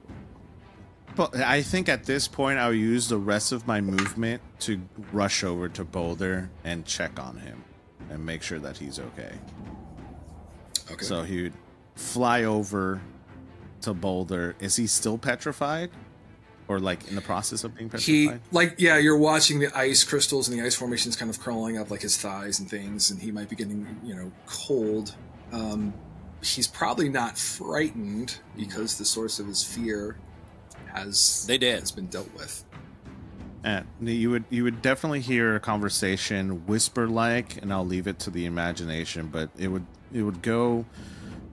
You would hear Beans' voice, but it would be more of like, "Are you okay?"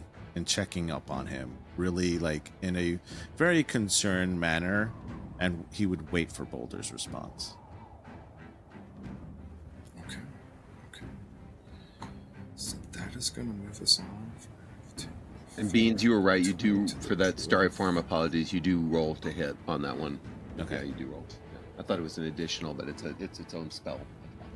Yeah, that's okay. I'm learning. It was beautiful. We're all it learning. was beautiful. Oh, absolutely. All right, so the dwarf is going to move. And as he moves, he's going to take a longbow shot, which he'll just hit. And he'll do 8 points of damage to this creature, which is looking a little rough.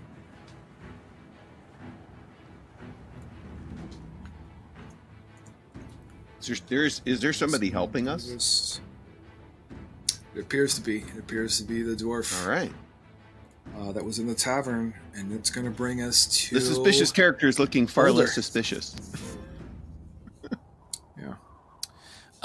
Boulder, since he's no longer frightened of the Dwargar because they bit, he's going to just look at Beans, and he's just going to... How big is Beans? Like, Boulder's like 2'5". So he would probably be an inch shorter than you. Okay. But it was always conversation that between the two, like, no, I'm taller, and no, I'm taller.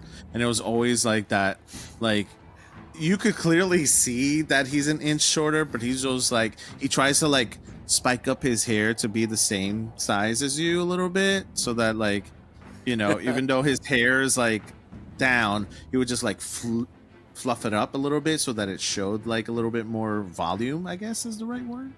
So that he would be like same size. Okay. So Boulder is, as Beans is whispering to him, Boulder just sort of like knocks his head against Beans' head, and just like puts his hand up, like pounds it, and then he is going to. I would like to rage. And I would like to charge at the Dwergar here, and I would like to make, and I'm also going to frenzy attack this as well. Nice. So I'm going to rage. My wings, though not as big and beautiful as Beans, are going to, once I rage, suddenly change in color to be a more vibrant and glowing pink that matches my luscious locks. And I am going to roll to attack. Why am I doing that? I have it. Okay.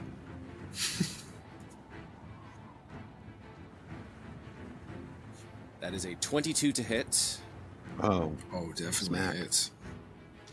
And that is going to be... You do have advantage if they're still fairy fired, so you could still roll again to maybe crit. Yeah, that's true. I'll do that. That's great. We'll see. Well, that's even better. So that's a 23. So that was my first attack, and then with a frenzy, I'm going to make a single melee weapon attack as a bonus action.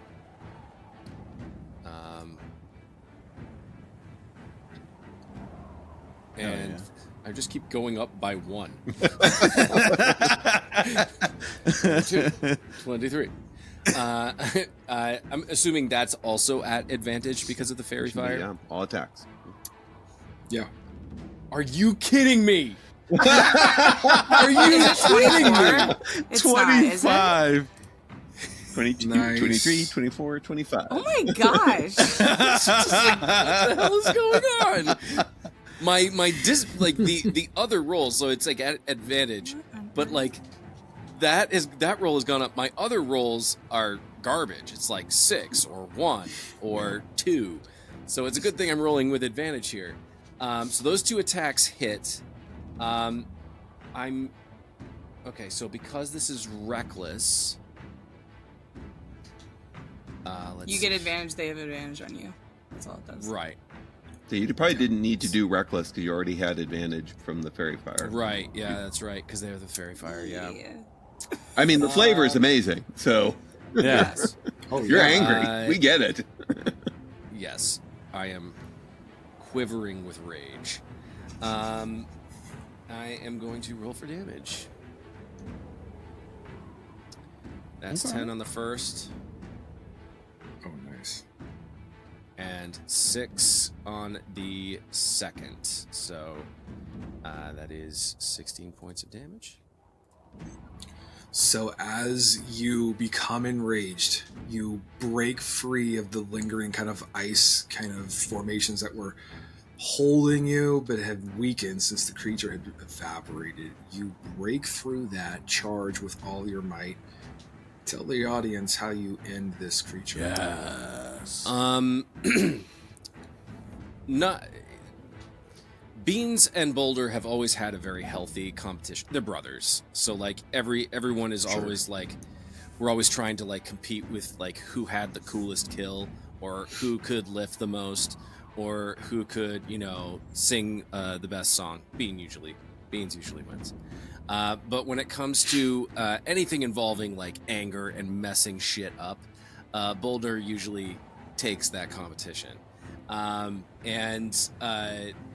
He is just going to charge in, and with a upward strike with the first attack, he's just going to cut this thing's face in half, and then with a side strike, he's just going to cleave it in twain. And it just going to instantly explode in like this rainbow glitter pixie dust. Awesome. That's really cool. Hell yeah. That's my bro. Don't fuck with him. And Is then there he's anything going else he's you gonna have like to put his do? great axe just on his shoulder and just be like, I love it. I love it. All right. If that's your turn, we'll move on to All right. Banff. Well, Banff takes note.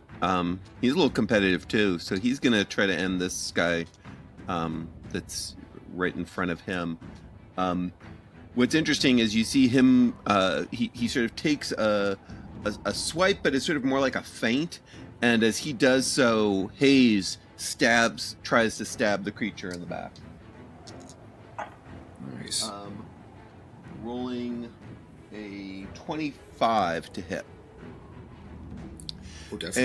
And Banff is also going to use, so he's a giant foundling, much like Onessa, and he's going to use Strike of the Cloud Giant. So as Hayes hits this creature from behind, sort of a little crackling of thunder goes along with it. And he does an extra d4 of damage. So he does, that was a...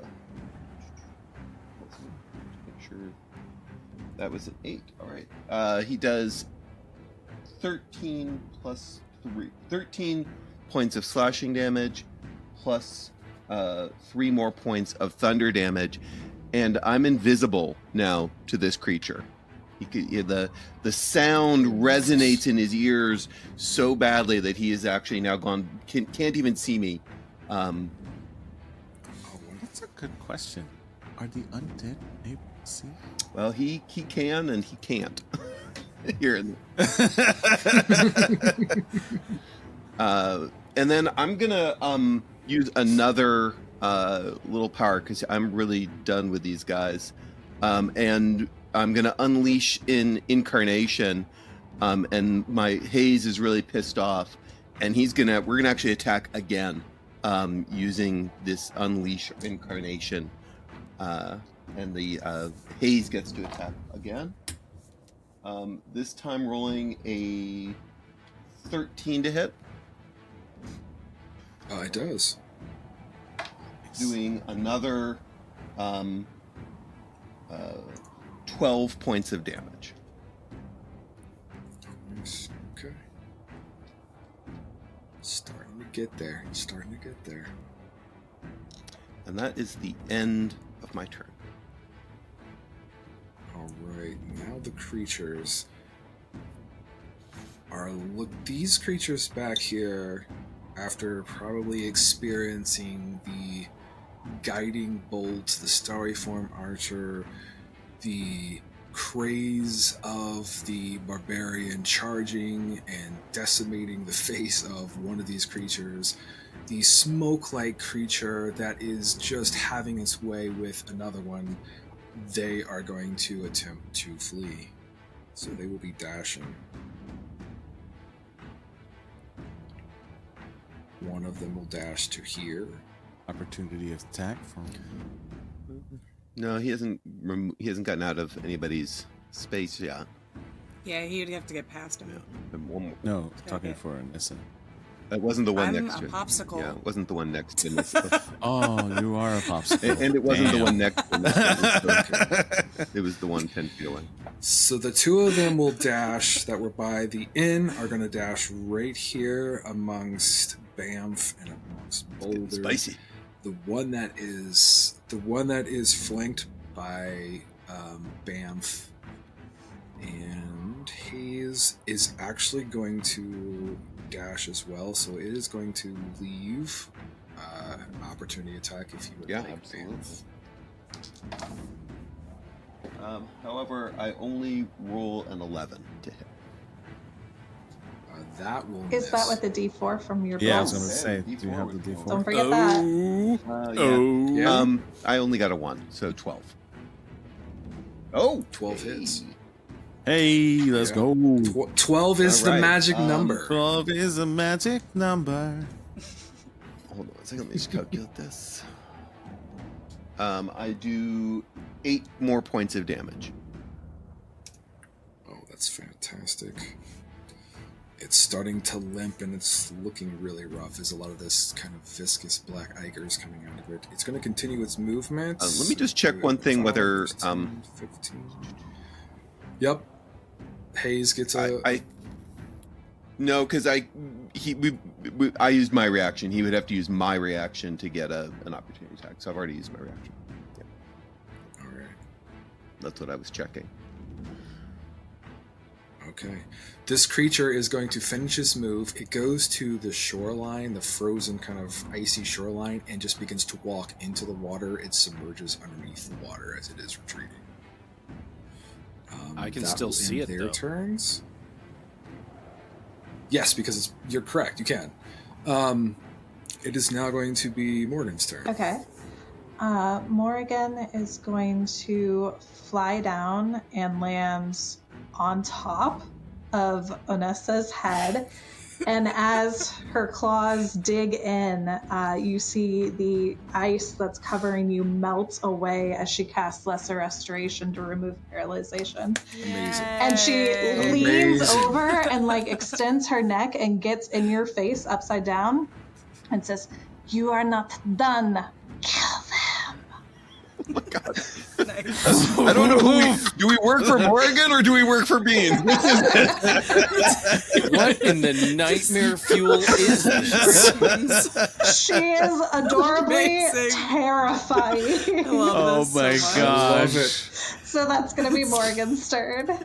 It's so good. Can I get to Awesome, this awesome. one? Yes, I can. Okay. You sure can. Alright, I'm going to crack my knuckles and make my way over here, but keeping Morgan on my head as I go. I assume I lost my rage from being a frozen popsicle. So I'm going to rage again. What does your this rage one- look like? That's a good question. I think just I get real swole. My muscles just get a little bigger. Just get You know, swole. also I'll say all the tattooed runes that are all over me glow. Okay, fine. that's dope. So that's it's like cool. you got Cool. your pre-workout, you got your Yeah. protein shake, Yeah. you got your pump bar. Glow in the dark tattoos Yeah. all over. All right. Yeah. That one doesn't have fairy fire on it, right? So I have to do. It does not. Oh, is it flank though? Yes. That counts flank. It is now. Great. Absolutely. So then I get. Sure, advantage on we'll it. go with that. We'll go It's with surrounded by 3 people. Well, flank officially would have to be directly opposite. You know, it. Across. yeah, it's right. sort of. I mean, it's up to Eric. Yeah, you tell me because I can use Thematic, let's reckless. go with if it. it's- No, let's go with it. I like Okay. it. I like it. I am going to go to punch, and you're going to see that the insignia of claws are going to get frosted over as I use my giant foundling frost strike. Okay, that is a 16 plus plus 5, so 21 to hit. Heck yeah. Absolutely. And now I'm gonna roll damage, which is 1d8 plus 3. Actually, I'm just gonna click on it. It's gonna be easier if I click on it. So I'm doing this, but ignore the 2 hit part. So it's just the, oh, no, that's not. Where is this not set up? Hold on.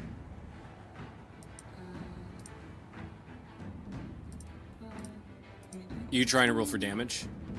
Yeah, I had to change it. It's fine. Alright, so the damage is going to be 22 total, but if it matters, 3 of that is cold damage. Or, no, wait. Yeah, 3 of that is cold damage.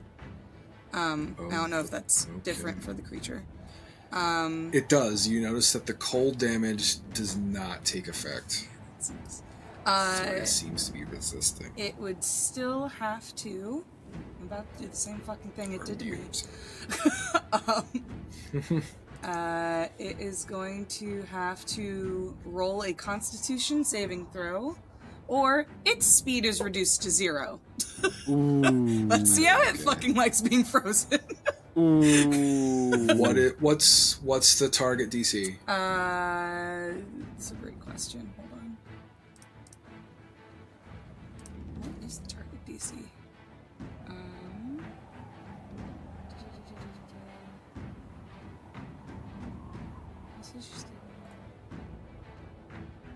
What's the? Do you have a DC for yours? Yeah, I forgot that. I forgot that I was supposed to say that he did get a chance to. What's your 8 plus proficiency Yeah. bonus plus strength or constitution modifier, whichever is higher.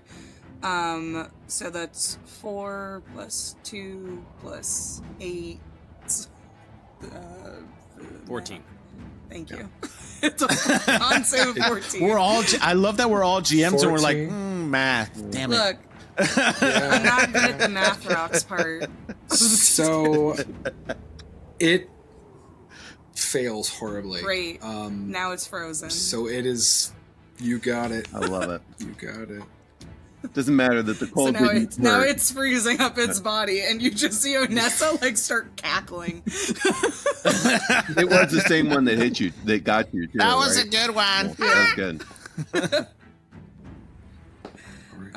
Is that your turn? Yeah, because I used my bonus action to rage, and I don't have 2 hits yet. Because I'm dual classing, so she's not that beefy at 3 yet.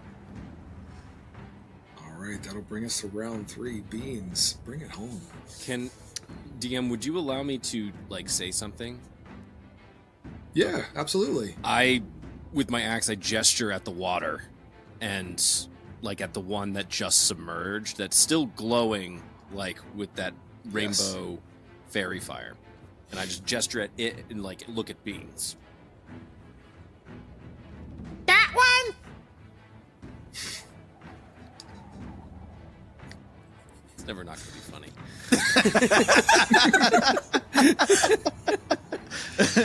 You want me to hit that one? Okay. And he's gonna look over to he's gonna take a moment before he flies up, and he knows there's a fleeting person, but he's gonna look over to Anissa and also Morgan, who's on top of Anissa's head, and he's kind of glance at Morgan, but he's gonna look at Anissa and just be like, You okay? Yeah. Okay. he's just gonna fly up and screw it, guiding bolt that guy too, and Nice. he's gonna is he like hobbling? How is he doing? Like he's like, Let's see. He's he's got a little bit of a hitch in his giddy up. He's as they taken say. 40 points of damage so far. Yeah. okay. So he's kind of bloodied, you would say?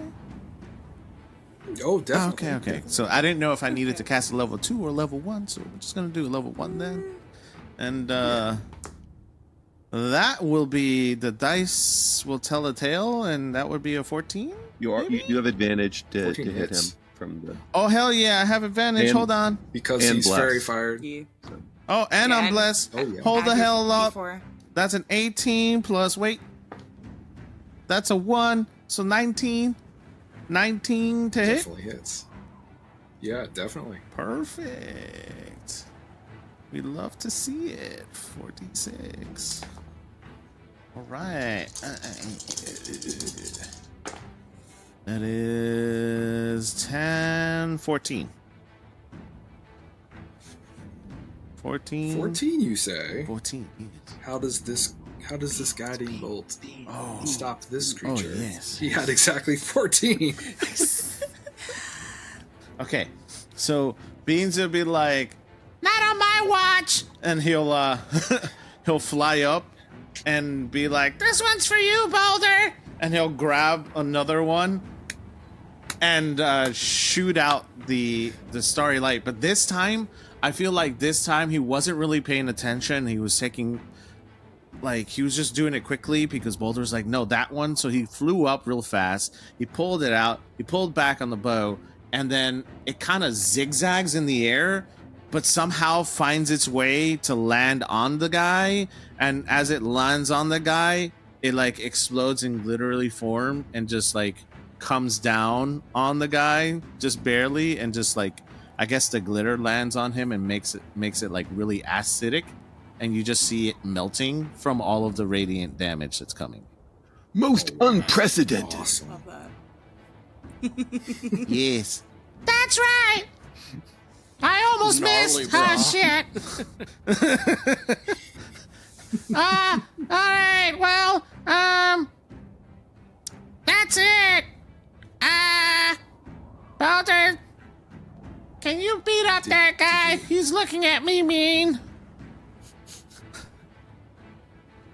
Did you want to do a starry form archer? Is that? Oh, I didn't know I could do that on multiple people. Well, yes, if you allow me to. Absolutely. All right. Absolutely. That will be, hold on, with bless. That will be 13 plus 4, 17 to hit. Boy, Beans is Yeah. a machine. Which target do you want to choose? With an 8 plus 4 damage, that's 12. And I'm going to hit this guy. Amazing. You got it. 14 points of damage. I like it. But he's not going to move from where he's at because his brother's in front of him, and he's not that dumb. So he's going to stay right where he's at from making sure he don't get hit. Awesome. All right. So we move to the mysterious dwarf as he takes off trudging across. He's going to try to take a shot at this one who just got starry form archer. He is just going to get the 12. He's not going to do a whole lot of damage with that, but it is something.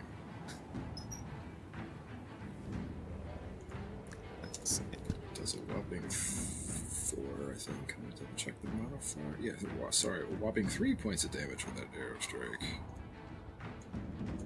Okay, that'll bring us to Boulder. Boulder is going to, because he is flanking this little dude, this dude right here. He is going to look at Morgan and Onissa, and he's like, he sees Onissa's tattoos glow, and he sees her muscles just bulge, and his eyes suddenly, like, if this was an anime. If this was an anime, there would be like the faintest trickle of blood slightly dripping from his nose as he's looking at Anissa, and he is going to attack the one that she just hit. So Awesome. And I'll wait. I'll be quiet. so that. Wait, why did that come back as a... Hold on. That came back as an 8, but that's with advantage. I rolled a 12. Let me... Hold on. Is the computer not working right? No, it comes up, like, I rolled 2 dice, but for whatever reason, it shows... Oh, are you seeing the physical dice on the screen? Yeah. For whatever reason, sometimes when that goes in roll 20, it doesn't show up. I've had that problem like 3 times now. Yeah, they don't match. Yeah. You do also have Bless, if that will help. You know maybe. what? Thank you. So I'm gonna grab that D4. Mm-hmm. That is a 4. So that is a also that's a 4. So that was a 12. 16. So 16 to hit. There you go. And that was the first attack. I'm still using my frenzy. That is a natural 20. Let's go! Amazing. Okay, so that. Okay, so that is 12 plus 4, so that is 16 points of damage for the crit, and then I'm rolling. That is 8, so that is 24 points of damage on the critical, and then I am going to roll the damage for the regular attack. That is 10 points of slashing damage. Oh, that's amazing. Nice. So what does that last blow, that critical blow, looks like when this creature falls? Oh, not in a toxic way or anything, but Boulder is sort of like that's what you started with. I'm going to keep using these gym metaphors, and he's Yeah, not a I gym love bro it. by any means, but he knows, like, I look good for a 2'5" person, and so he sees Anissa just sort of going to town with her like Wolverine claws, and she's just like punching and punching, and he just goes, not even looking at the thing that he's trying to hit. He's just watching her, just and like he's hoping that he's making contact, and then when the thing is dead, he suddenly looks down and is like, "Oh, good." Brilliant. Honestly, he's so real for this. I just wanted Nissa to have a little blood come out when she looks at Boulder, raging like.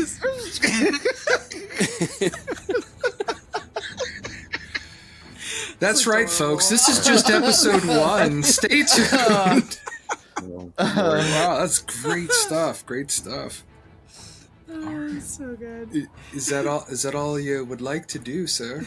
Yeah. Yeah, that's that guy. Beans got the guy in the water, Mm-hmm. and We just got this one guy left, right? Yeah. We're down to 1. can I just move? I'm just gonna move behind this guy, sort of blocking any escape he might have. I like it. I like it. that brings us to Bamf. All right. Bamf's impressed. This is. It did not start out well, but this has turned into a much better moment. So he's just Snatching victory from the jaws That's of right. defeat. He's gonna just slowly inhale deeply, and as he does so, haze kind of disappears and then reappears over here, right behind this guy. So this guy's now mostly surrounded. And this time he's just gonna attack straight up on this guy, but with advantage since he's fully flanked. Rolling a 19.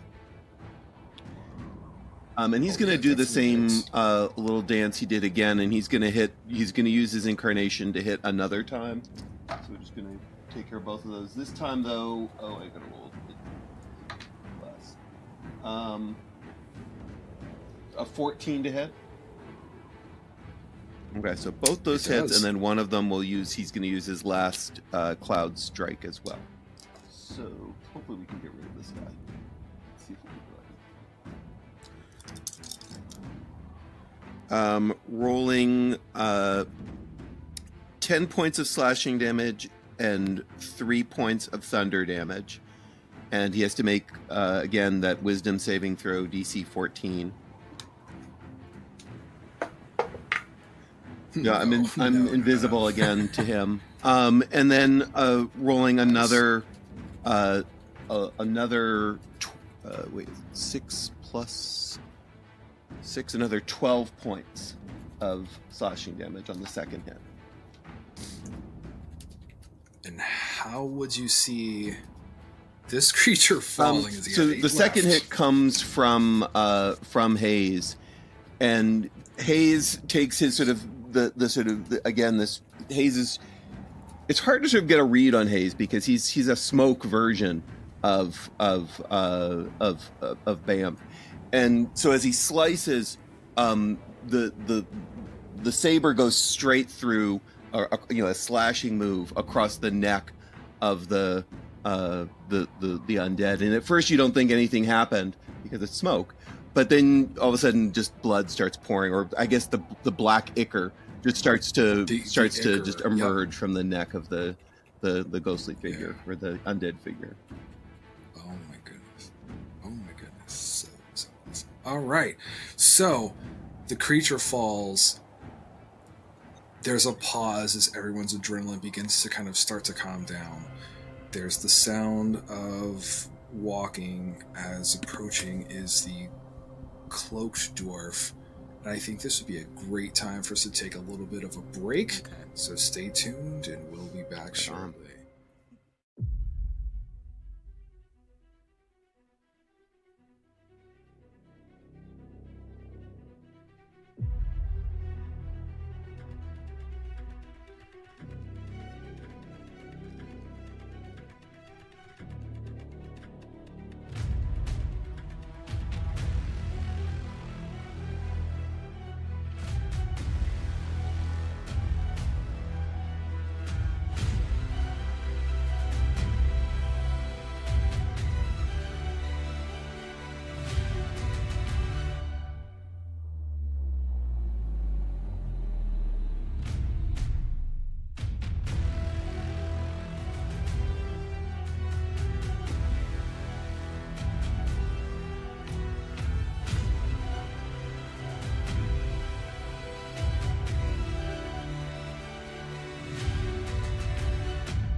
creatures dealt with, the adrenaline beginning to come down, the cloaked dwarf beginning to approach, what does everybody like to do? Or let me rephrase that. What would Team Small like to do? Onisa is going around and patting everyone on the head and saying, good job, good job, good job. To all of Morrigan's our eyes slowly fade from the blood red that they have been back to yellow, and she kind of looks you all over for injuries and doesn't see anything significant. She's like, that is good. Good. Who the fuck are you? She turns her head completely around towards the door. That's so good. Yes. So what you see coming towards the party is a caramel-colored skinned dwarf with very rosy windburn cheeks, and his nose has got a glow to it as well. So you can definitely tell he's been into the elements for a while. Very thick, bushy brows that lay heavy on his light gray eyes that show signs of facing unimaginable horror. Darkness and pain are in these eyes. His facial features and expression seemed slightly haunted and lost here and there, and set on revenge, it feels like, which potentially could cover up true feelings of loneliness or even sadness. His very thick dark brown mane has been braided into a warrior's braid, but they look very tattered and frayed, as if they haven't been tended to in years or quite some time. You can definitely tell as he gets closer, he brandishes ranger leathers that are worn. They show signs of combat and repair, where there's stitching or patches that kind of keep it together. There's a worn quiver that he has some arrows poking out of, and his longbow has these now fading, glowing ruins on them.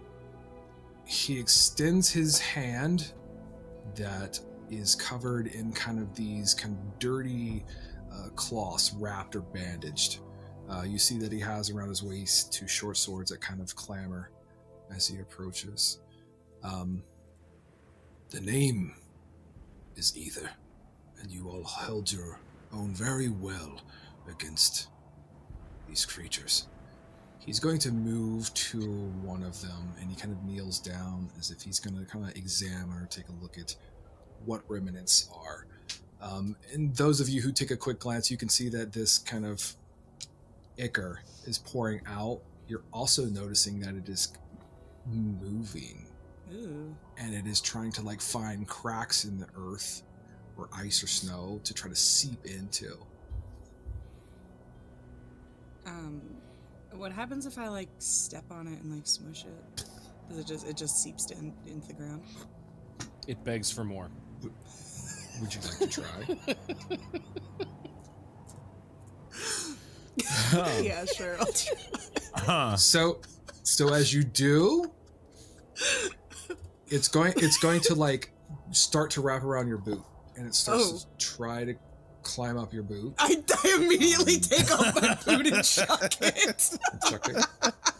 As it skips across like the ice, the frozen ground, you can see that it eventually will kind of leave the boot and try to scurry away. And all of it seems to be kind of migrating in an eastern, Sacred flame. Boom. direction. Try to burn it away. That's a good idea.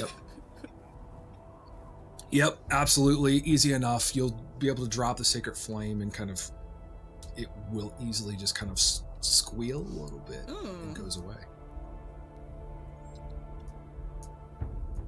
Nice one.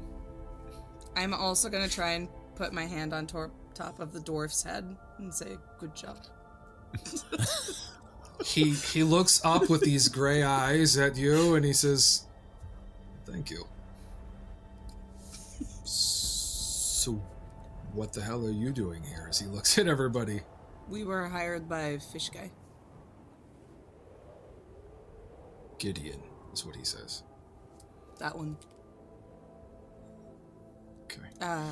Do you know what's going on? Well, I've heard rumors and I traveled here. And I've been here for a few days, and the rumors now are true as he's looking at the remnants of these creatures. I'm searching for something that this may or may not be what I'm looking for. And he says,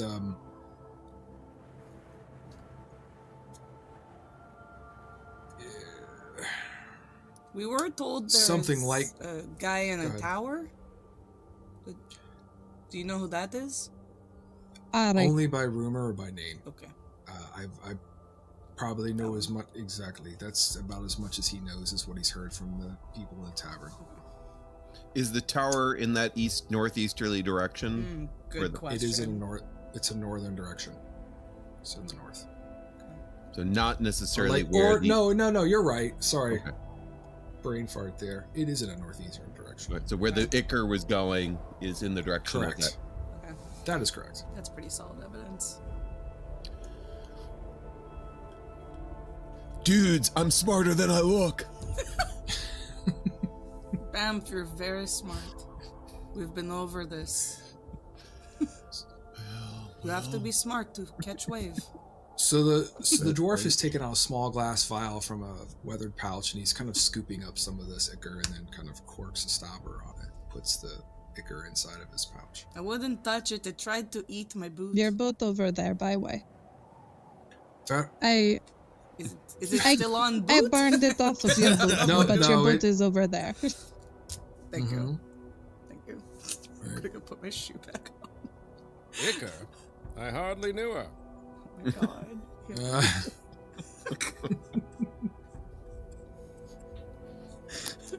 I do know that these creatures have been referred to as frostburnt, correct, or Draugr is what he's going to say. And the reason he's here essentially is some of his friends have been killed by something mysterious, and he believes that this could be what took their lives. So he's been trying to hunt and track, and it's kind of led him in this direction. So that's why he's here, and that's why he's collecting this sample. Do you want to go with us to the tower and punch the wizard guy in the face? I would love to travel with this unique group of... What do you call yourselves? What is your names? Small. We Your are name, your small. group name. Small. Appropriate. We also You're small. sleep before we travel. I would... Just real quick. That. Just... Very sleepy. Sure. We've been traveling. So all yes, day. So if you guys want, is there anything else you guys want to do? If not, we can proceed to a long rest. I would love that for us. Boulder would like to, given the fact that he has entertainer as his background, he is going to take out his loot, proceed into the tavern, and just yell over at the bar, just be like, "Listen, everyone, the danger has been extinguished. Everybody's okay. You are all safe and sound. Now, how about a song?" And he goes over to whatever performance space there is that might exist within the Cold Stone Creamery, and he is going to just start playing a song. Amazing. Go ahead and give me a performance. Let's see how good this song is. That is a 13 plus 5. That is 18. That's amazing. What kind of vibe or sound does this song have? Oh, it is a metalcore rendition of everything that just happened outside. Yes! While Boulder's doing that, Onessa's gonna be walking around to people with, like, her boot. I'm gonna say she didn't actually put it back on. With her boot out, trying to get money from people as Boulder's. Yeah, you are actually going to get 5 gold pieces Hey. and 3 silver Hey. donated for that rendition. Perfect. Absolutely. Who's holding our money? It can't possibly be me. Someone. I I was think it's gonna say Morgan. Bean. Yeah, That makes it's sense. definitely the owl. No Oh my way! god. Just No. No. No. Well, actually, no. Actually, that does kind of make sense. I give Beans the silver, I give Morgan the gold. That's what we're doing. I just dump it out. Beautiful. Okay. So with that, you guys will definitely kind of have, a little downtime. Do you want to talk to any of the people Really inside the quickly tavern? before, because Morgan actually never went into the tavern. She would have flown over to the body of the townsperson or whoever it was that was killed with that first scream. We did kind of just leave them And out she there. is going to just land on their chest and just kind of start chanting something under her breath. And she's going to take 10 minutes and cast Gentle Repose on the body. Oh, that's so Awesome. sweet. Very nice. So that's great. So while you were doing that, you were able to prevent, you saw that ichor as it was trying to make its way towards that body, but when your presence came there, it definitely went away. I would say Awesome. Beans didn't go in. I think Beans would take a moment to fly as high as he could before the winds got too rough for him. And he would be on the lookout, and you would hear as the camera approached, he had more of a concerned face. Like, he's been very lighthearted, very gesture like, but when things happened to his brother, things got a little too real for him. And I think he has a little bit of a flashback that happens to him in his head, and he would fly up into the air, and what he's looking for is any signs of more on their way that may be late. And you could hear him bumbling under his breath, "There's always more. There's always more. That can't be it. That's just a scout party." And he's like, kind of just, you could see he's frantic about it, and like it's nervous energy almost that he's giving out. And he's kind of just like frantically looking around, looking for any signs of anything that may be nearby.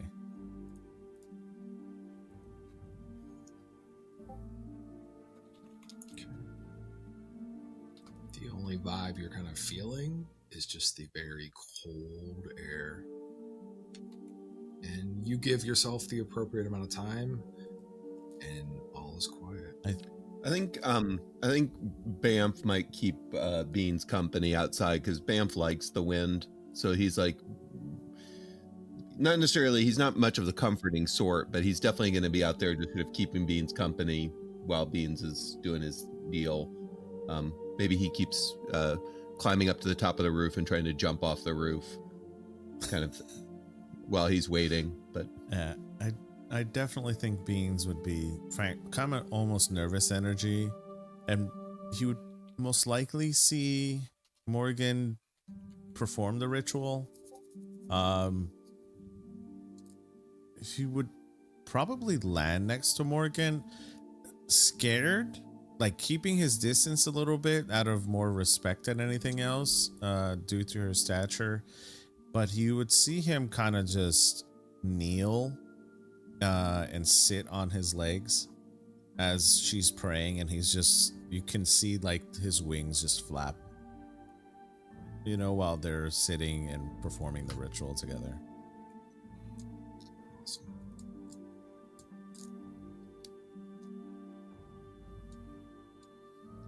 Anyone else?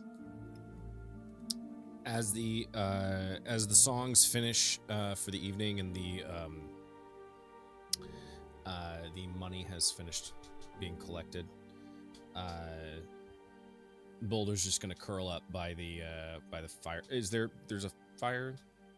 There's a fire There in this is. place? Yes. He's just gonna curl up by the fire and just sort of like with his wings just sort of like curl up around him, sort of just using them as like just holding in the warmth. And that's where he's gonna sleep.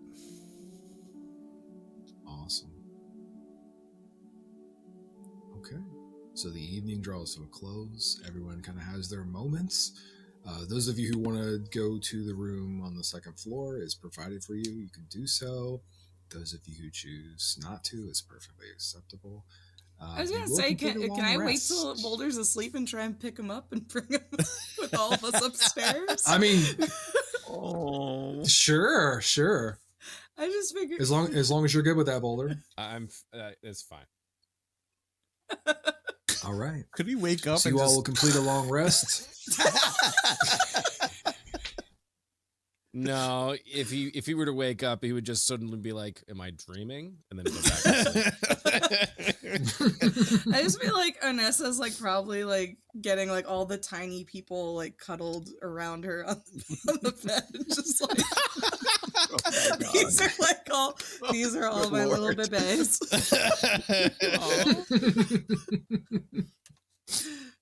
Awesome. So next morning comes, long rest was completed. Everyone feels a little bit better than before. It is kind of an overcast day, a little bit of flurry activity, very cold. There is some activity taking place down in the tavern. What do you guys want to do? I would like to go downstairs and get some breakfast. Yep, absolutely.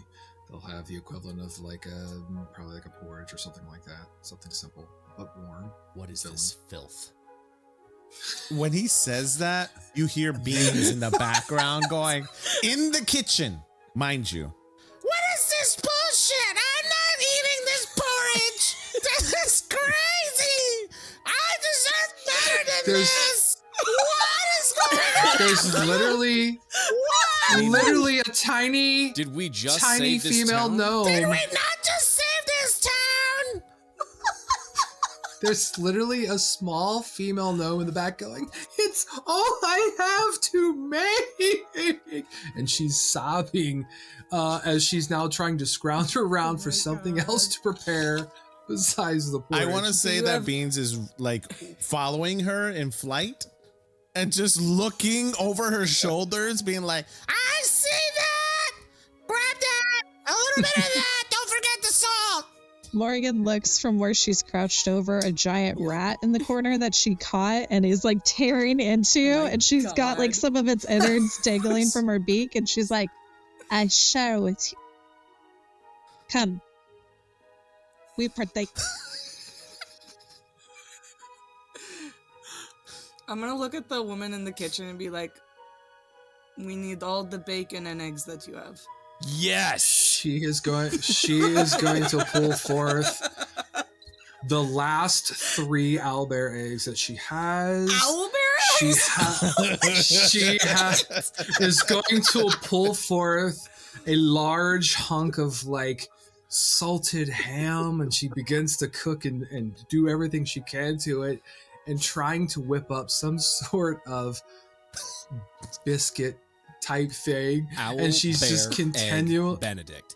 Thank you. Fuck You got it. yes. can I? She is It's just completely. massive and we all dig into it. I want to roll for this.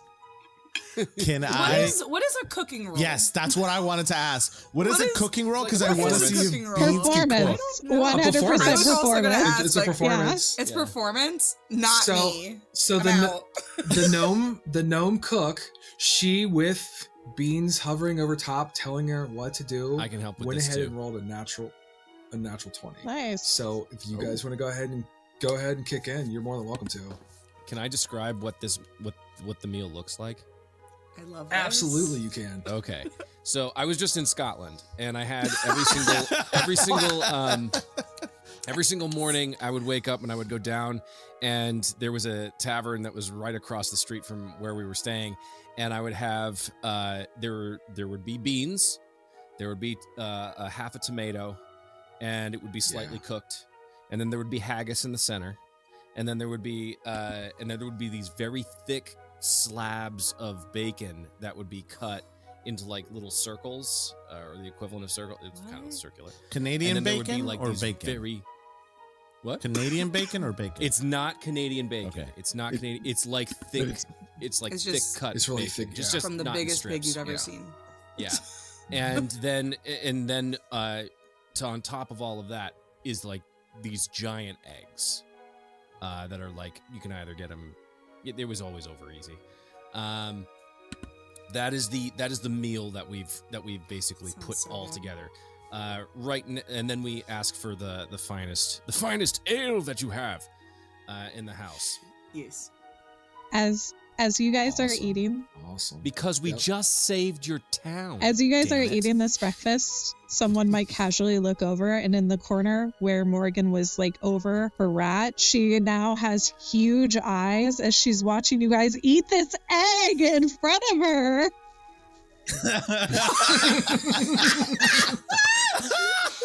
Emphasis owl bear egg. These are the consequences that I don't think any of the writers for D&D No. actually ever thought of. You know what's No. really cool? A bird race. You know what's also really cool? Eggs. Eggs for breakfast. Like,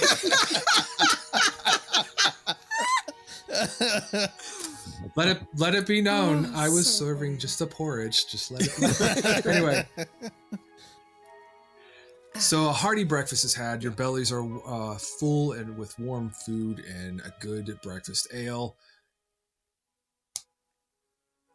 And you're going to do what after your breakfast? All right, I think let's we're go. intending to strike out. We're intending to strike out wizard's for tower. the tower, right? Sure. We're heading across the water to the tower. Yeah. Could I pull out hold on.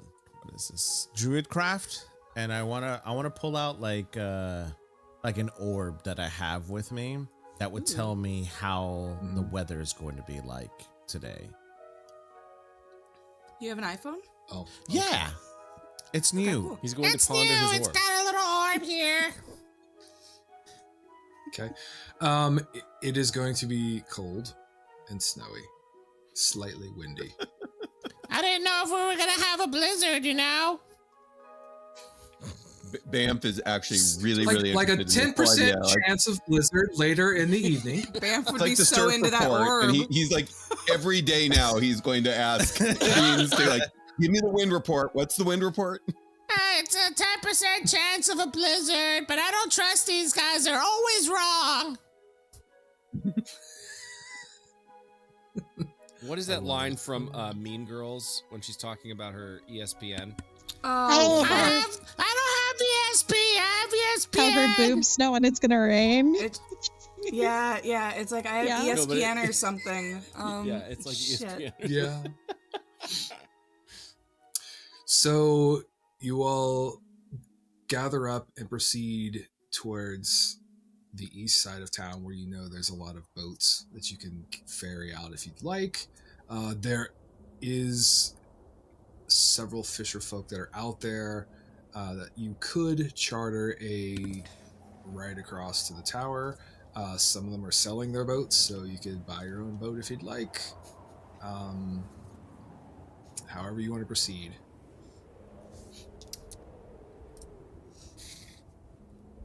Okay, so we have to buy a boat. Red You can, or you can try to charter one.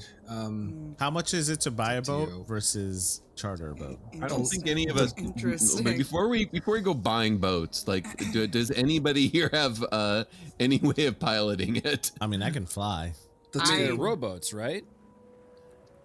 They are. Yeah, I They're don't like have water. larger rowboats. That's what you're looking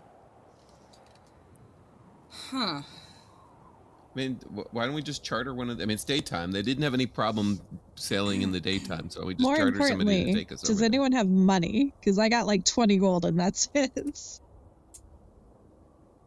We got Yeah, that's we part made of the 5. 20. Wait, 5 more. Okay.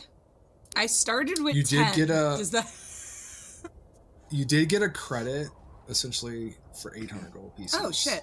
Okay. For provisions. I and stuff have that from money. Gideon. I have 15 gold pieces. So to chart, like, if you talk to one of the fisher folk, most of them are going to charge you a lot of money because the dangers and the, all this stuff. You're going to find one person that would probably charge you about 20 gold pieces per person. How have much a for question. to buy a boat? You could probably buy one for about 100 to 125. I in have that a range. question. So you know that dead fisherman? Yeah. Did he have a boat? Maybe. Can we go? Is the We'll body just ask still out? around. Do we just? The bodies have been removed. They are no longer. Well, there. multiple fishermen died, right? So can we like go Correct. to the harbor and Can just we see get- which just get ones his haven't keys? been? Those are probably the Just boats use that them, they're like- selling, honestly. Yeah, that's That's fair. correct. That's They all have fair. for sale All right. signs. Yeah, that makes sense. But All right, that honestly, checks since out. Listen, what we'll do, hey, listen, we're not going to buy a boat until we test drive it. So, You have to take it out for a test drive first. I got to get a photocopy of your license, your boating license. Yeah, sure. It's your Adventurer insurance. 11011. Right. So if you want to charter one, it's like I Small said, it's Beans about LLC. 125. All right, I we would have- if we have like the money, let's for just- Beans to go find a person who charters a boat and negotiate. Yep. I'd love to. Oh, I would love absolutely. to watch Beans negotiate with someone. So actually, we're gonna say it's the older half. There was an older halfling female that was part of the 3 elderly people or older fisher folk that were in the tavern. It's a halfling female.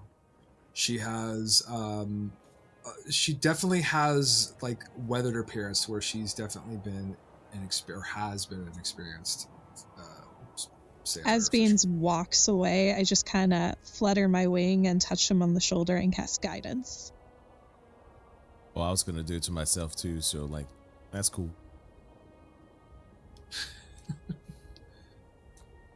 So, what do you need here, little? Oh, hi! I was told that you can charter a boat for us. I sure Yeah, can. so how many years of experience do you have of driving a boat? 20 years experience of fishing. these 20 years. That's a lot of time, yeah. You know, that reminds me of this one time when I was in the Feywild, and me and my brother, we went out to a boat, and we took it, and there was some pretty big fish out there. So I wanted to know, like, how were your experiences with really big monsters that want to eat little people like me and him, and then want to see if you have any experience her with that. face her face begins to like contort a little bit and wince as this conversation continues. And he just drags on this conversation as uncomfortably as he possibly can without making her angry. And he will then ask her for her price. And 15 gold per person taking the charters, what she says. 15 gold pieces per person? I don't know. You only got 20 years of experience. You know how long me and my brother have been alive? We've been alive for a pretty long time, you know, and we 20 years is just a hop, skip, and a bunch, you know, for me and him, and, you know, it's just something that it just won't work for us, so, you know, let's try to meet in the middle of like 2 gold per person. DM, just let us know when you're ready. Go Bamf is gonna, wait, ahead. Eric, before you do, Bamf is going to point out we only need 2 people. The rest can fly. Go ahead and give me a persuasion. We just need 2. 30 gold pieces. Not a big deal. 16 plus 2 to 18. Oh, dude, you crushed it. Totally crushed it. I rolled a disadvantage for her because she was like, oh. 10 gold pieces, and that's my final. Okay, so we only need 2 people because the other guys Right, just right, fly. 3. Sorry, I forgot about 3 people, Ether. my bad. Oh, God. I almost feel like it's 10 gold. intimidation because it's like I know, right? I'm threatening. I am threatening you to of- keep talking. 10 gold, 30 pieces for 3. She calls it a deal. She's ready to leave. All right, guys, I got a great deal. You know, I went from 120 to like 30 now. Good job, Beans. And then you pull out the coupon that we're paying with.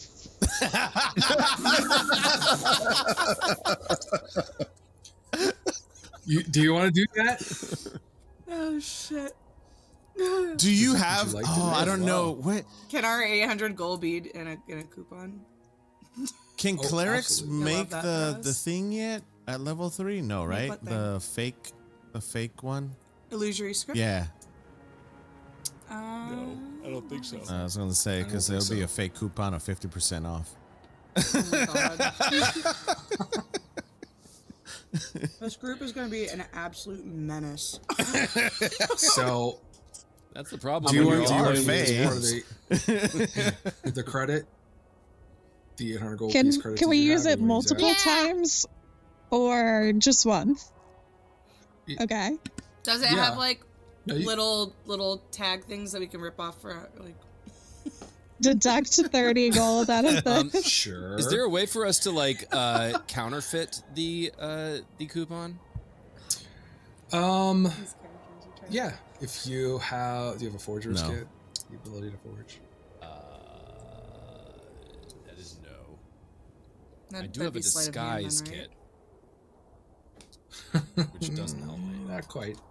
You Yeah. just like put it, draw it on your face. So if you decide to use the credit, what you'll notice is that when you show her the credit, she takes it, and then she will magically it'll deduct it. Essentially. Oh, good! It's a piece credit of card. parchment. Love that. You got it. Yeah. It's a D&D credit card. Cool. No, credit cards I gotta pay back. So I your ain't current- paying back shit. Technically, it's a preloaded your- debit card. Preloaded. I'm There sorry. you I'm go. sorry. You guys are right. Someone went I down So that to the leaves you- Walgreens I and- misspoke. So it leaves you with 770 gold left on your prepaid Love that. piece of I'm parchment. sorry, I'm a I do lot. not understand it. We gotta come up with a fantasy credit card company now. Well, is it from It's gotta Cold be like a Stones? credit Is union. it a Cold Stones? It's the Gift it's like card? Cold Stones Credit Technically- Union or something like that. Technically, it's from Sure. Grouper, so could it be like something with that? Oh, It's Groupon. Grouper. Groupon. It's like a Groupon. I think it's safe to say, guys, when it comes to D&D, it's just called the Dungeon Master card. Yes. All there you right. go. Yeah, solid. Never leave home without it. Gotta get those frequent For flyer everything miles.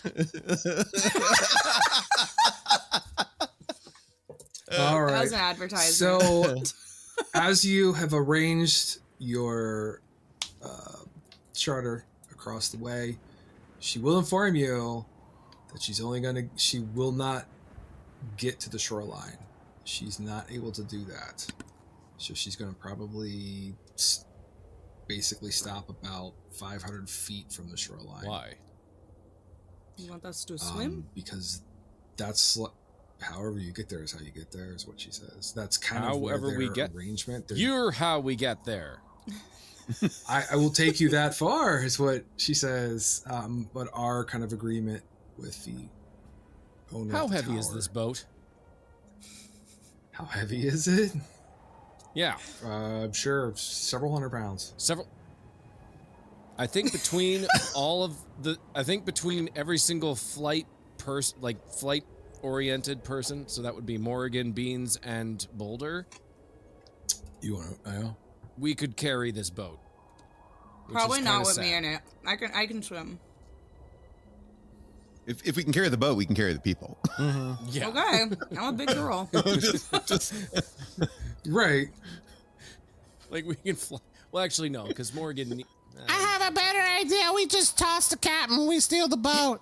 Oh, This goes back to the thing I was saying. Like we could have just test driven before we bought the boat, and then we wouldn't have to worry about any of the. I mean, you can still buy a boat. What? can we buy this boat? Can we get to the tower? She says that she cannot take us any farther, and we look at her and be like, "We buy the boat, you swim." This got so much worse.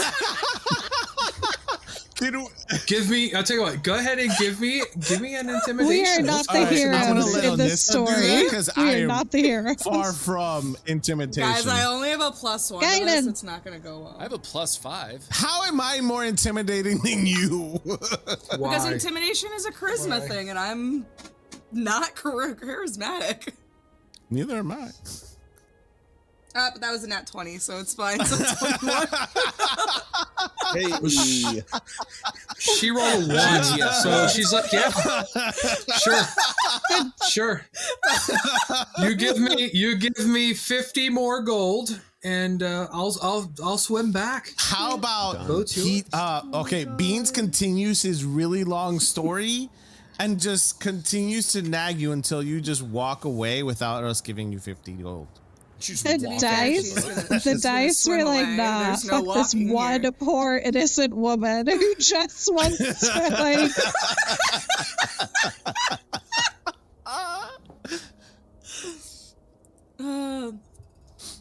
You know what, I will give her, because I don't really use my other weapons. I will give her. Okay. Wait, no, she can't carry Okay, this and so swim. here's- Never mind, that's We stupid. give her the 50, but I go and steal the 50 back.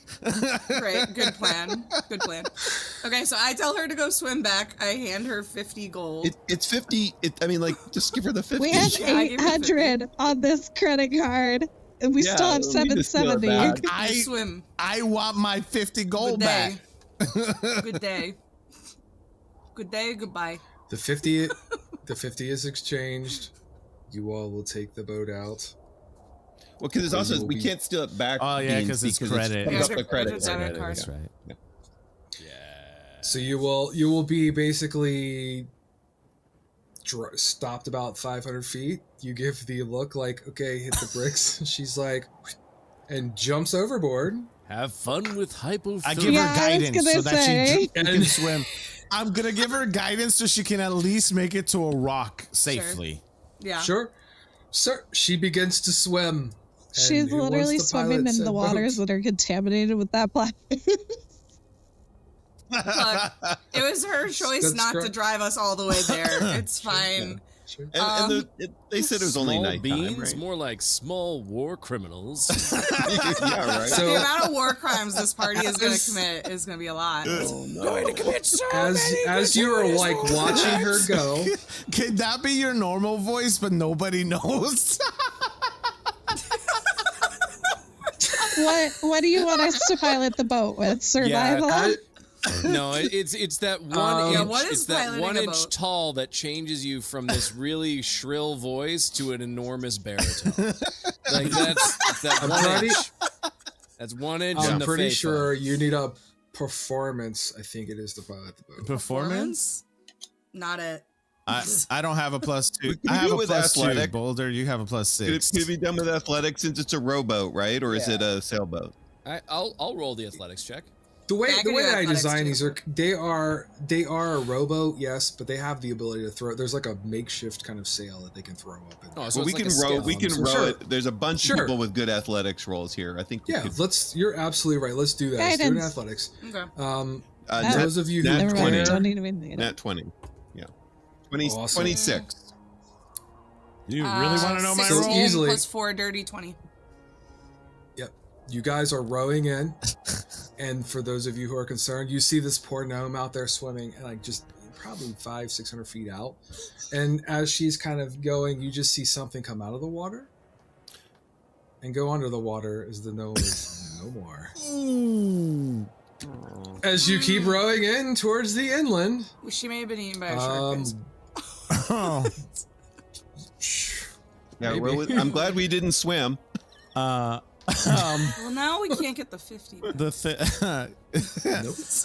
I rolled a 4 in my athletics check, so like I want to see that like Beans is trying to row, but everybody else has a row, so like he's just like. Just Are you like? I feel like you're on my row trying to use it, and I'm just You're using just my using row. it, and and you're I- just there. I'm just like. I have the other row right next to Anissa, and I'm using my wings to like propel me forward and back. I'm not actually like sitting Oh, down. that's cool. Oh, nice. Morgan is Love it. sitting on the prow of the boat, and she row just in. turns her head completely around to like backwards at you guys. It just gives you a look of such judgment because she just saw what happened in the water. Disapproval. Tell us what happened. Tell us what happened. What Morgan. None happened? of us saw it. Yeah. I would say because you have Eyes of the Grave. So let's just say you watched for a minute and then you just see this little spirit going up. And then you turn and look towards the shenanigans as they're rowing in. Just whistling. But you will Just having a grand eventually old time. find yourselves on a small beach of frozen rock and snow on the icy island of S.M.O.L.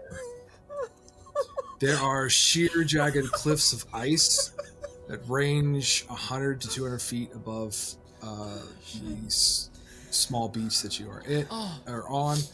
And then it all funnels into like a natural path that's about 60 that leads about 60 feet north from your current location. The paths are about 10 feet wide, and they seem to be kind of created out of massive cracks in the island's ice, and they ascend on kind of a moderate grade to the top of the surface of the island where you're going to find the tower.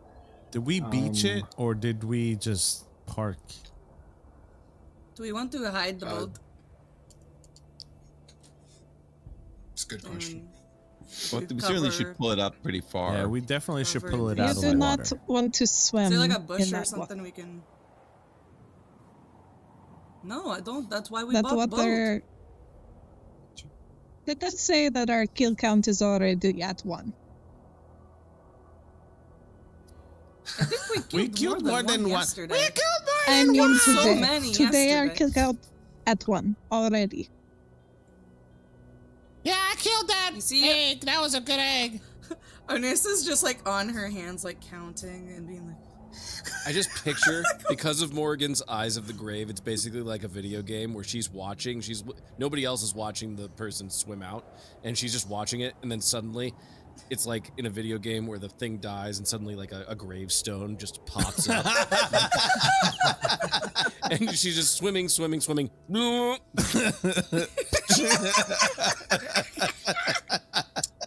So we're going. Do we want to beach, or are we beaching? Or We should should definitely hide it drag or it up, something. and Is then there, like, if there's anywhere- maybe like scrub bushes or something to like kind of obscure it with.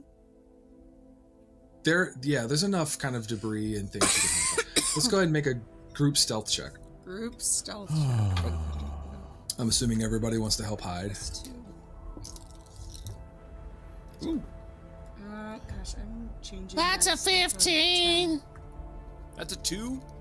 10. Somehow 19. both of my rolls were 18, guys even need though I new have dice. disadvantage. Amazing. All right.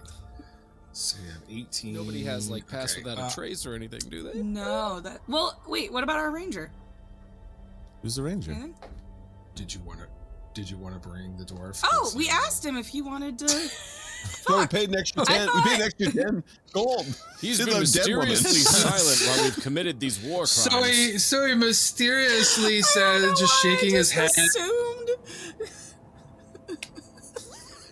Ether, I wasn't sure. You all just We just carried leave on. it? I was like, I just We leave left them. thought. Okay. I thought when Okay. we asked him last night, I was like, "Do you want to go punch a wizard?" And he was like, "Yes, absolutely." And then I assumed that he was in the cuddle Yeah. pile. Well, we're already kind of. whoa. We did not agree for him to share our hotel. No. That's Right. So. That's going from 0 to cuddle in like 5. Well. So the ranger will not be there as you Stranger guys danger, pulled never off Can without we him. just like I picture the Shit. camera like going back to like us on the beach, and then like it fast forwards like to the other side of the lake where the guy's just Yes, and standing he's, like, there looking. waiting. Right. We do own the boat. Do we want to take the boat back and pick up the guy and come back? no. Okay. We don't. Just going. All right. We don't need his dwarvish ass. We can do this. Oh my gosh. Just when we kill the wizard guy, when we kill wizard, we say from what's his face? Either. From Aether. Then from Ether. There we go. And just then say maybe a that little the- bit better that we completely left him. That the wizard punched the gnomish fish woman in the face, and she immediately expired. You know, I feel less Yeah. bad about us killing Okay. her because she did overcharge us. Because there are only 2 in the boat instead Highway of 3 robbery. in the boat. And she charged us for 3. So, Both scam. less bad. Still bad. Less bad. Okay. So with the stealth checks that you guys had, Yeah. there is enough there to hide the boat successfully. So I'm assuming you guys do you want to take the pathway up, or does anybody want to get? Do you want to fly? Do you want to try to climb the sheer do cliffs? we- How are we Are we trying approaching? to be stealthy? Because we're not supposed to be on the island, right? Is this an island? I mean, Or It is is it an on- island. We're not Yes. supposed to be near the It tower. is. It is an island. Do we have? Okay. And Do there we is have a tower picture of said on the island? it's on the map. I Is can it? show you. Yeah. Oh, I gotta zoom out. Wait, no. No, Am I on the right? I'm still on the No. battle map. Yeah, same here. Oh yeah, it's on the map in the Google Drive. Oh, So okay, Balara, okay. Balara is right there towards like the right hand side of the map, and then across Yes. the It should be Okay, on I roll see it. 20 Yeah, as I well see now. it. Saterman Tower. State of Ontario, yeah. Mm-hmm. Okay. Over here. Okay. So yeah. Can we see the tower from where we're at? I'm assuming yes. You saw it coming in, but because of the heights of the Got it. cliffs, you can't visually see it. I look at my brother. You wanna go flying?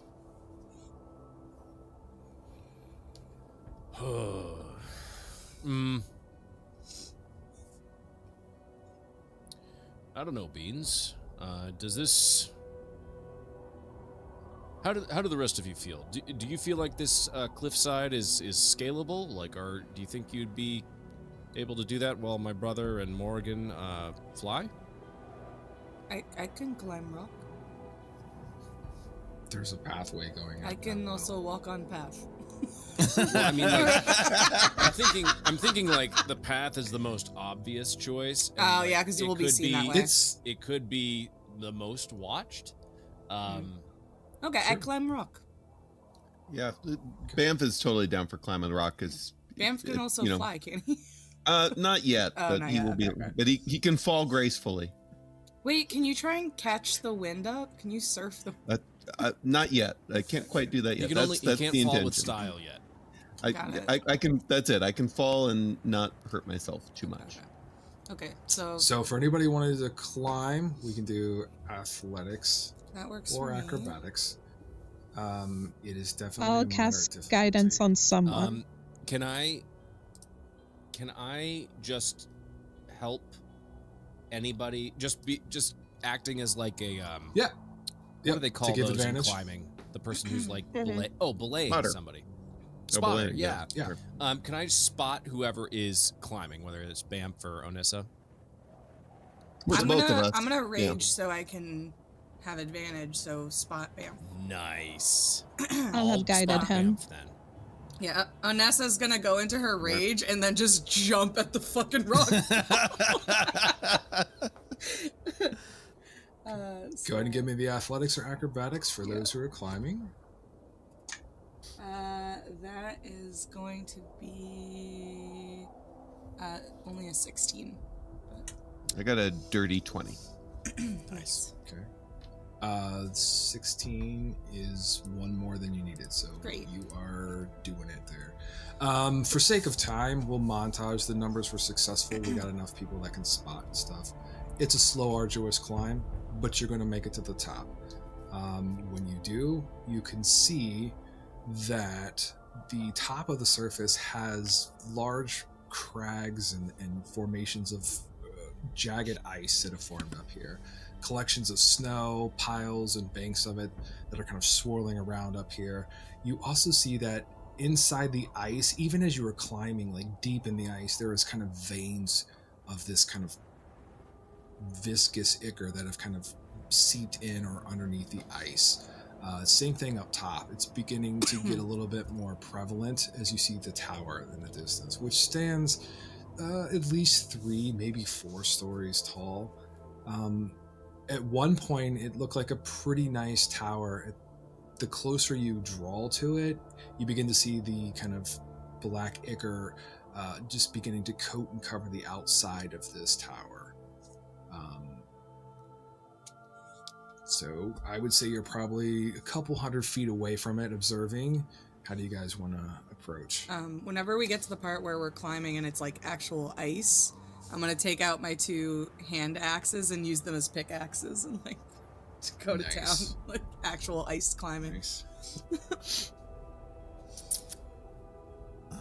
It's okay, guys. If we learned anything from playing Breath of the Wild, it's we know how to get to the tower through the Icar stuff. So we can do this. Touch all of the black stuff. Nope, that is the opposite of what we want to No do. touching the black stuff. Do not touch the black stuff. If you get within, like, let's say, I think it's like 5 feet of it, you will notice that it reacts like kind of like venom. It's going to I like, don't Who like that. come has at who you. has fire? Can we burn it with fire? Do we I have fire. Sacred Flame, which Can you Kinda? burn it with fire? I think we learned that the Yeah. radiant stuff. Oh, seemed to yeah, do Sacred the most. Flame. So like sacred Sacred Flame is very effective. Okay. Yep. So you can clear a path using Sacred Flame Nice. without any issue. That's good. We have So 2 I'm sacred assuming you're gonna flames. approach, Nice. yes. So you guys go in front. approaching the tower.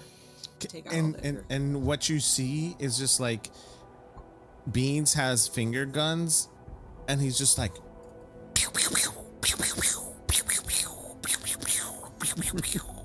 as he's like shooting off sacred flames from his fingertips in like a gun fashion, and it's just This is just like the arcade game. Amazing. So I've pulled up the map on Roll20 of what visually you can see. You guys can position your tokens in the marching order that you're approaching. Let me try to transition for viewers. I feel like I'm just. I feel like this is a trap. Yeah, where was the side that we came up from then? I guess because we didn't take the it path probably would've been- unintentionally. So Yeah. I put myself over here.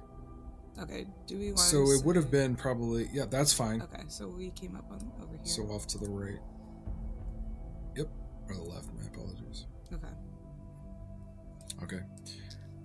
So again, you have a about 3 to 4 story tower. You can see that all this kind of ichor has kind of like filled in or is kind of weaving into the cracks and kind of growing on the outside of it. It's definitely alive. Do we see any windows on this side of the tower? There are windows. As you would approach, you would have seen that there is a window here. Right. I'm gonna look at everyone There's- and say, "Give me your rope." Why do you need rope? Assume I'm going to tie it to my javelin and throw Bold it of through you the- to assume I brought rope with me. I can fly. Boulder, do you have a rope? Yeah. Hey, Like, I've really, played D&D a why- lot, and I everybody's literally got have rope in my inventory, but there's no way Morgan's bringing that You now. refuse to acknowledge. That's fair. I don't have I rope. have 50 feet. I have 50 All right, feet of everybody who gives me rope, I'm gonna tie it all together, attach it to the javelin, and then I want to try and throw my Sure. javelin through the window. Yeah. Go ahead and make a javelin attack at the window. couldn't you just give it to Beans or Morgan and we just fly up to the window? I'd be quieter. But it's less cool, you know? It's fine. I mean, just in case, the javelin misses. Yeah, no, that's fair. No, that's fair. Boulder looks at Yeah. Onessa and is just like, "Don't worry, he always does this." It's fine. It's It okay. was going to be cool, but This shit's heavy, Morgan. You're gonna help me. So when you fly it up, when you fly the javelin up, you can see that the windows are slightly opaque because they're stained glassed, and there is kind of these beautiful images of dragons in the windows that are kind of this shimmering gold, and then there is kind of this beautiful kind of below them is this beautiful kind of like island of ice. man, sucks we're gonna smash that window, huh? Is there a way to open the window without Not smashing if it's it? stained glass. Oh, that's fair. This Yeah, not if it's That's stained true. glass. this window cannot be opened. All right, I hand it over to Morgan. Smash it! I take it in my claws, and I just open my mouth, and I cast Sacred Flame, and it's just this beam of black flame that just and smashes into the window. Oh yeah, absolutely. It does, and then you'll actually be able to see inside of said windows. Let me try to pull this back. When I see the glass break, I'm just gonna yell, okay, now wedge it somewhere so we can climb up, please. So when you kind of look into kind of the hole that you've made, you can see that this is basically like a spiraling set of stone steps that goes all the way from the first floor to the top floor. I will need you to make, and if you're flying, you're okay, but anybody who has to touch the surface, be mindful that you may have to avoid the black ichor. And that's just on the ground, or that's everywhere? Sorry. That's pretty much in the tower. Okay. Everywhere, like on the outside and stuff. Okay. Can Beans and Morgan finger gun their way up as well, clearing? I guess it's not really a finger gun with the feathers, but you know what I'm saying. Oh yeah, if you that's perfect with the It's so funny if I teach Morgan. Sacred Flame, absolutely. She just has a single feather. Just a single feather that goes. Yes, a long single pin feather, and it's just. So yeah, you can clear a pathway, and when you go into the tower, you can see there is a place you could place a large kind of chandelier hanging from the center that you could attempt to tie it to. There are some sconces on the wall that have candles that are lit or light. That's about all the thing you really got that you can tie it to. And one thing also is after the pathway is cleared, you're going to notice that you're going to have a bit of a time frame because it's starting to kind of, things are starting to cover back over. How far up is it? You said 3 or 4 stories. The window, that window in particular, is probably about 30 feet up, 25, 30 feet up. Well, I can, once I get 15 feet, I can bring haze, and then I can teleport in. Okay, so I'm the only one who really has to climb. I can't take my token inside. It's blocking me, but I would go inside and put the rope on the Oh, there we go. Perfect. You have to open the window. Yeah, it works now. Try We're it good. now. So I would try to attach the rope to the chandelier. Okay. Is that? Go ahead and we'll just say, for sake of time, it's pretty easy to do that. It feels fairly secure and sturdy. I climb up as soon as it's secured. Go ahead and give me an athletics. Very easy athletics with a rope. You're looking at like 10 or better. Dirty 20. Absolutely. So a few minutes take place. You all will find your way inside this particular tower. And you were kind of like in between floors, so you would be like in between the second and third floor where you're at on the stairs. Do we want to go up or down? Probably up. Wizards are at top of towers, right? That seems.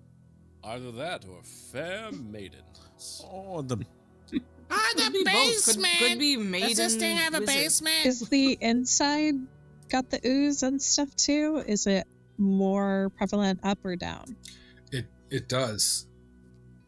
Yeah. That's a great question. It's actually more prevalent down than it is up. I knew it. Okay, so that probably means. Do we want to clear up and then go back and tackle big problem on bottom, or do we want to go straight to big problem? I think so. Yes. Yeah. Clear up. No. Yeah. Maybe there is loot. That will help with problem. So you go up to the next floor up, which is the third floor, and you can see that the steps go up to, actually there's a fourth floor. It'll go up another level. Shit. The third floor appears to be very clean. There's only a little sign of the ichor, and also it looks as if there's like bed chambers up here, 2 of them, and they are like completely untouched. Okay. There's a pretty decent line of dust kind of on the floor, that enough to where if you took a stab or something like that, it would leave a good footprint. Feels unused. I guess we're just going up. I mean, unless we want to investigate the room. Maybe there is notebook or something. Yeah. I'm gonna look. I guess I'll look around and investigate. Pretty easy. Two rooms, each have kind of the equivalent of like a queen size bed in each one of them. They're set up to be like guest chambers.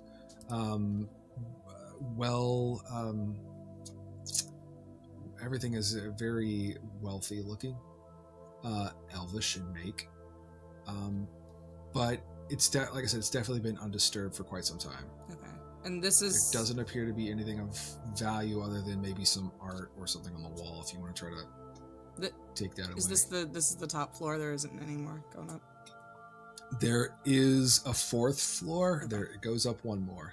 This is the third floor. Okay, I'm gonna start heading up to the fourth then. Okay. So when you begin to climb the steps to the fourth, you now notice that the fourth floor is it's leading all the way up into kind of a hatchway that would lead out onto the roof of this particular spire of the tower. That's fun. I want to go check out the scenery.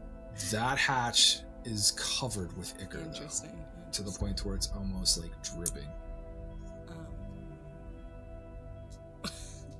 Morgan, beans. Sacred flame. I can't touch I just this. opened my beak again, and it's just this beam of black energy. Absolutely. Burns it away, revealing the hatch.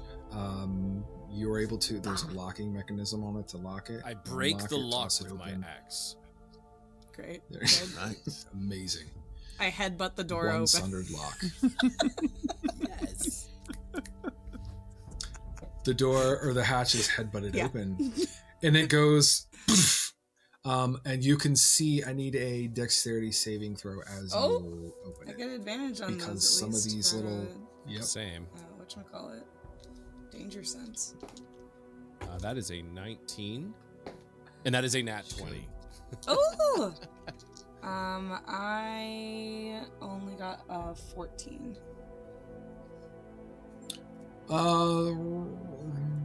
14 is gonna just get this one.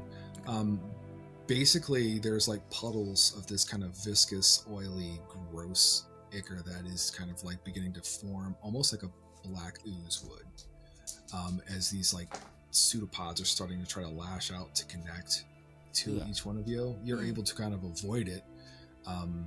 If you stay up here, we're definitely going to get into some sort of combat shenanigans. It's your choice. I start to slowly close. Okay. Boulder just gets up to the top, poses for a selfie, and then goes back down. Yeah.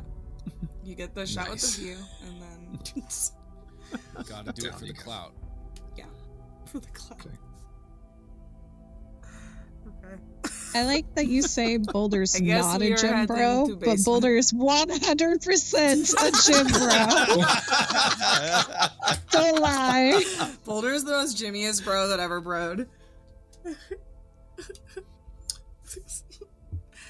Okay, We I saw guess the pics. We're heading back down to the basement, I think. Okay. Oh man. So you spiral down to the third floor. From the third floor, you got into the second floor. The second floor is kind of a carbon copy of the third floor. More bed chambers and different rooms you can explore, but there's definitely this kind of untouched vibe to it. It's very dark, cold, not a lot of candlelight or anything. Most of the light and things would be on the first floor.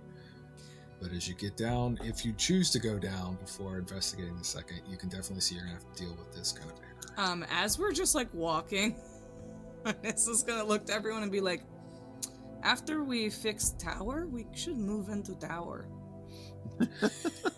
Guys, I was just up at the top. View, sensational. Like, it just We needs have to to be fix cleaned window. up. We fix window, we clean up ooze. Everybody gets a bedroom, we have new mansion. Post those unused floors on like Airbnb or, Yeah. you know, Verbo or whatever. Killing made. Wouldn't we Cleanup be mansion, fixed window Airbnb? profit. We could call it Airbnb and Airbnb. Yeah, it's just Oh my god. That'd be freebies. Yeah. Freebies. Airbnb and B. Airbnb and B&B. Air Bean and Boulder's bed and breakfast. Oh, I like it. So, traveling to the first floor or investigating the second floor? What would you all like to do?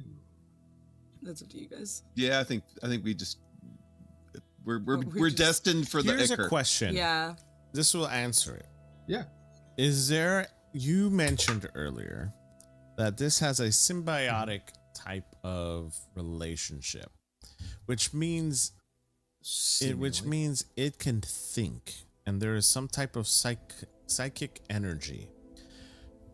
Since we are in this area, would there be any whispers going about? And I would even roll for this to like be part of the story, because I feel like Beans would be attracted to whatever's psychic energy is going on in this location, but doesn't know how to combat it.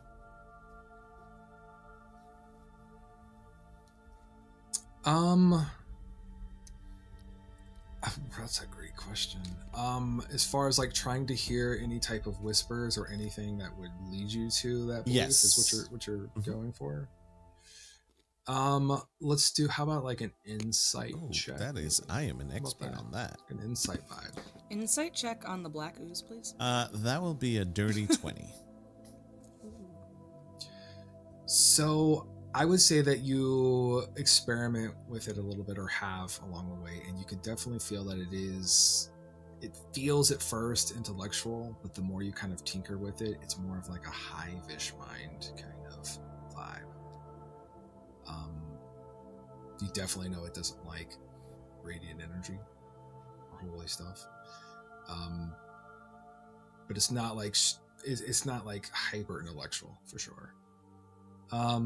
You probably would at this point, because your passive was a 16, honing your skills in to kind of like listen for something, you may actually hear very faint whispers kind of carrying out from the first floor.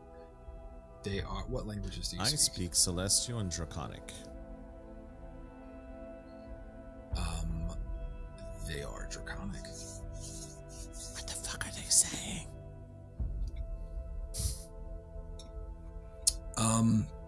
To you, it sounds like you're reverse in magic, so it sounds like either incantations or rituals or something to that effect. You can't quite make all of it out because you're not maybe the same magical vibe as what's being, but you have a pretty good idea. If that helps. I think this is the very first time ever that you would probably, Boulder would probably know this. Not probably, he would know this because we were brothers. But there are very few times that Beans is actually quiet. And I feel like we all know this. this is a moment where you would actually feel like Beans is actually quiet, and he would be almost hypnotized in a way to the sounds that are being made. And for the first time in this episode, you would hear him whisper. I feel like this would make Boulder nervous, or definitely be like, whoa, something's wrong. Yeah, Boulder is clenching right now, just because that just the idea of Beans is kind of like Boulder's like spidey sense almost. If Beans is like his normal jovial, like loud, vivacious self, then Boulder feels like everything's all right with the world, or like we can handle it together. The moment Yeah. Beans becomes silent or quiet at all, Boulder's instincts are just like on edge. He's our canary. immediately. The canary in the coal mine. Whenever it Coal goes mine. quiet, Yeah. In the Ichor, in the mine of Uh. Ichor.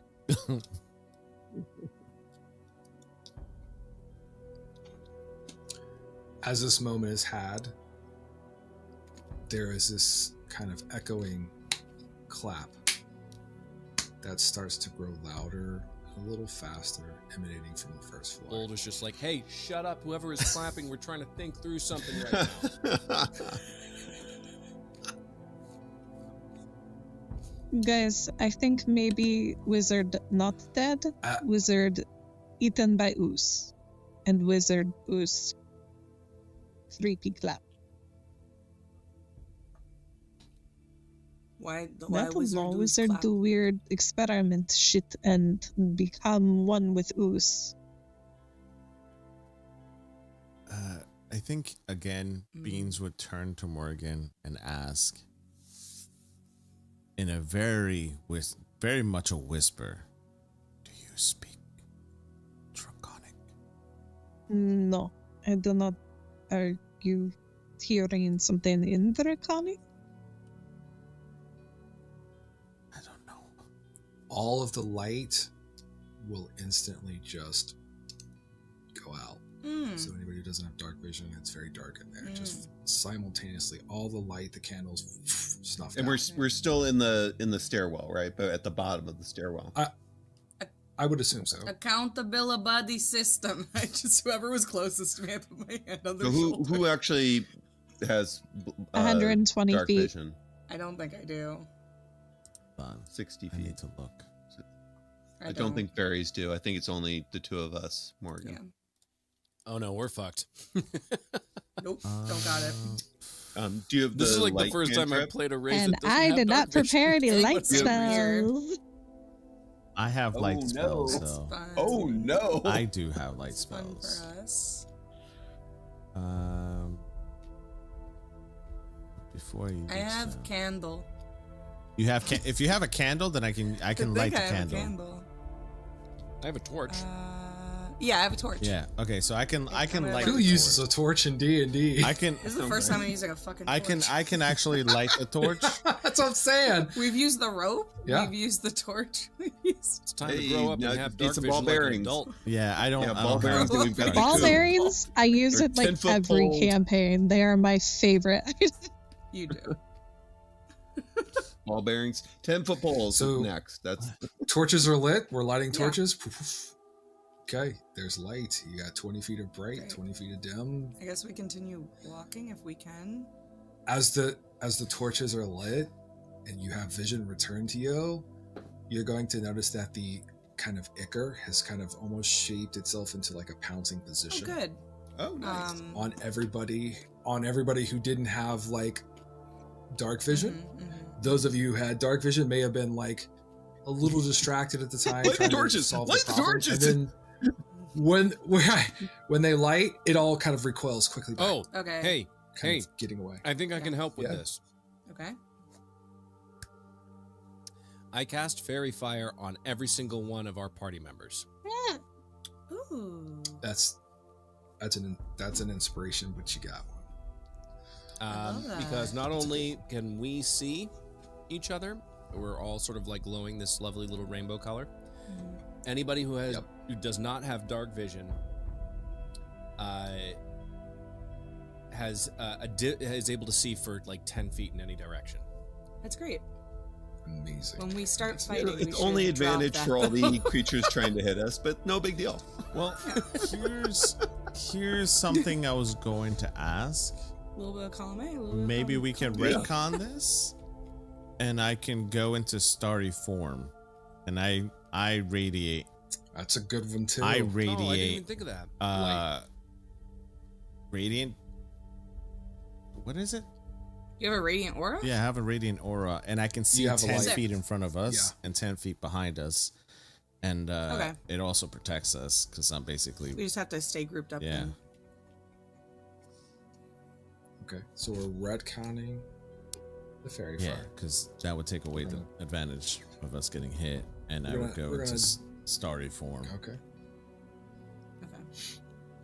Okay. So you would see him whisper again, but go. That was When a the full starry use of fairy fire. form, when the starry form happens, the ichor is going to definitely get away from it. It does not like it. So when you move, the entire bit of ichor shifts and moves safely away from it. It definitely does not want it. I see the ichor like running away. I'm like, good, run.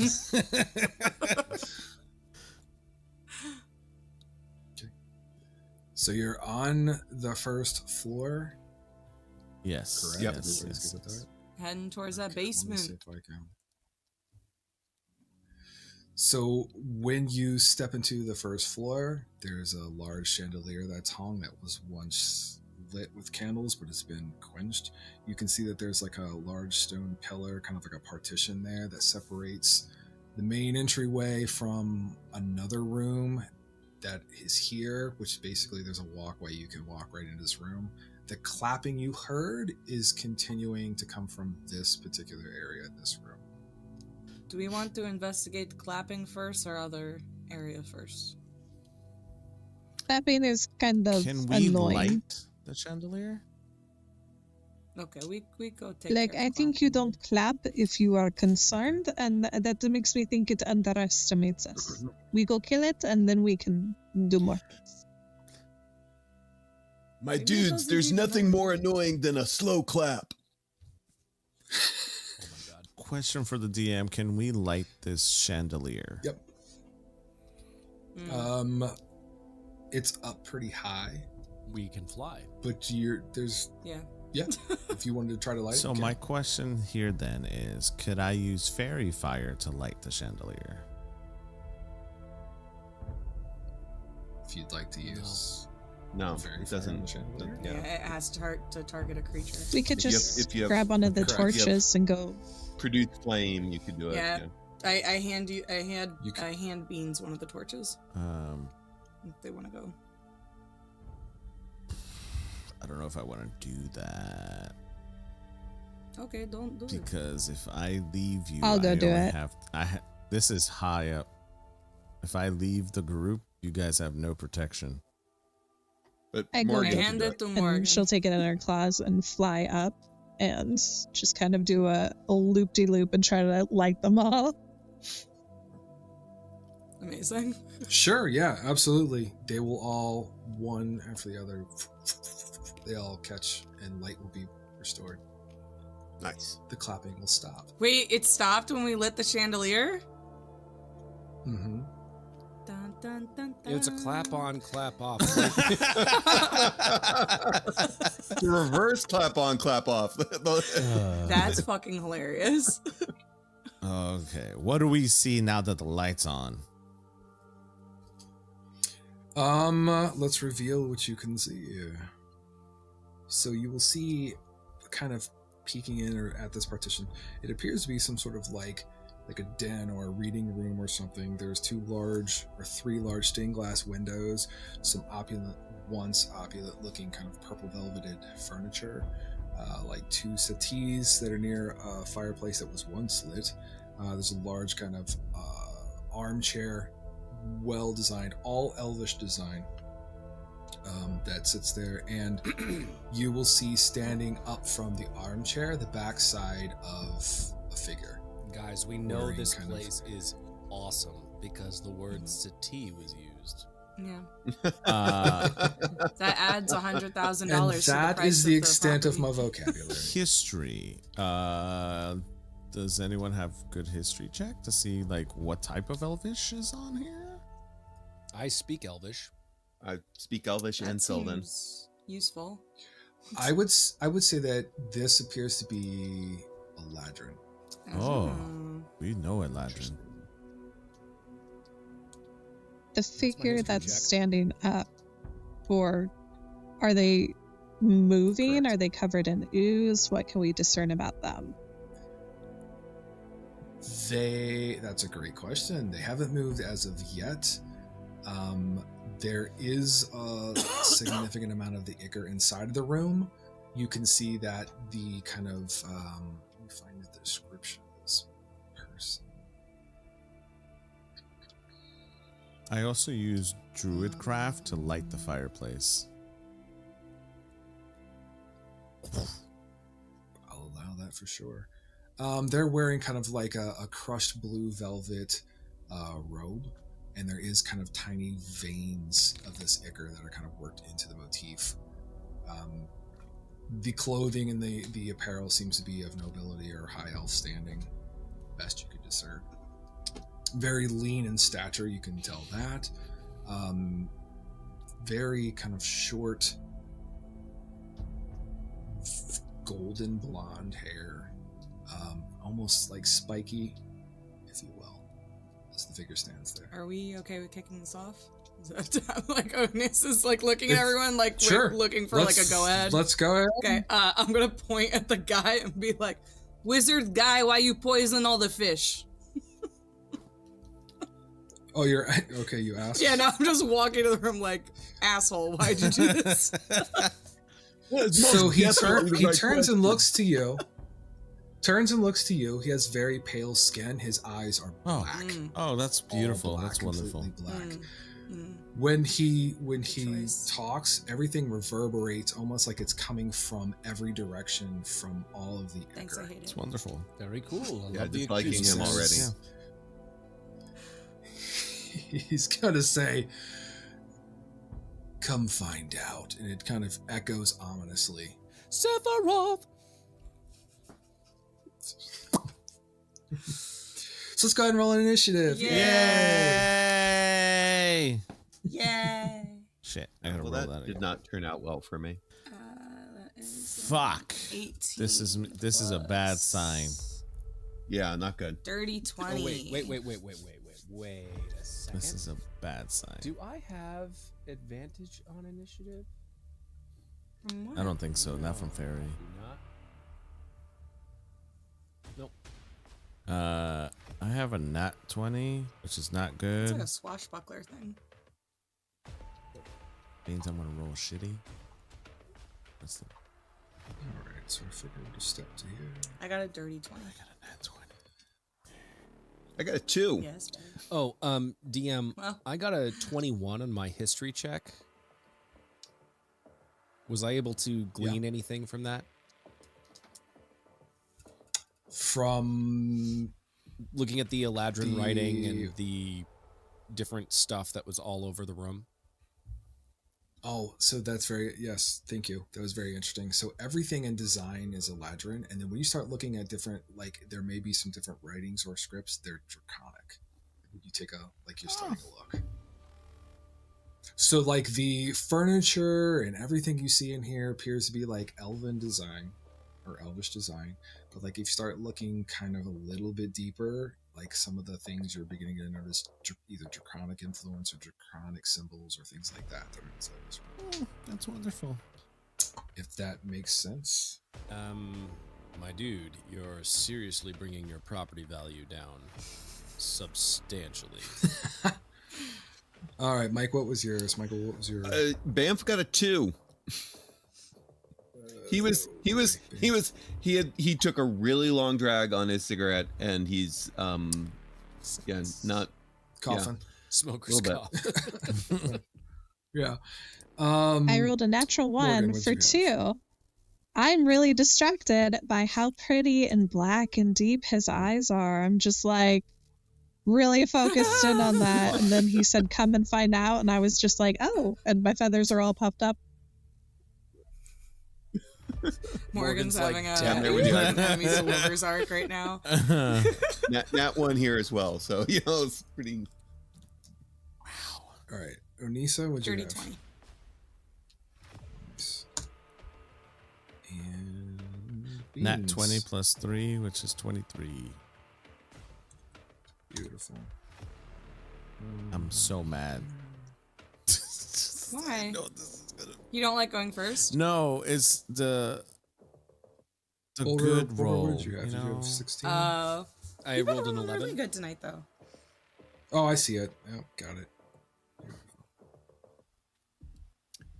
Oh, If you do since another I'm 40 standing, points of damage on your first round, I'm happy with you going first. Yeah, you've been rolling great. since I'm standing right where I am I able to see into this other Sure. room, into this other tower? Absolutely. Let me go ahead and reveal it. Sephiroth. I wonder if it's just like a twinned tower that goes up. Yep. Probably. Sure is a twin tower. Okay. So we should have gone through front door. Beans. Sometimes players overcomplicate I things. tried to make it easy. Guys, if we had gone through the front door, I never would have been able to get my selfie at the top of the tower. True. That's It's true. very This true. is true. Beans, you are first with Onisa on deck. What do I The see? turn order's not showing up very on roll 20. Yeah. Oh, I bet that's because I used previous tokens. Oh, of course. Because that's too easy. What do you guys see on your end? Just I just 1811.1. 1811 and that's it. Alright, so I need to do... I'm going to add everybody in. But Beans is up first. So. Yes. I do have a question while you are doing all of that. Mhm. Can I ascertain if this wizard is dead, alive, unknown? What can I ascertain just by looking at this guy? He is... You believe he's alive. You believe he's being puppeted. I'll just put it that way. It's the best way to put it. Like, Okay. he's Okay. not undead. Okay, so he's pretty not easy. undead. All right. All right. That makes.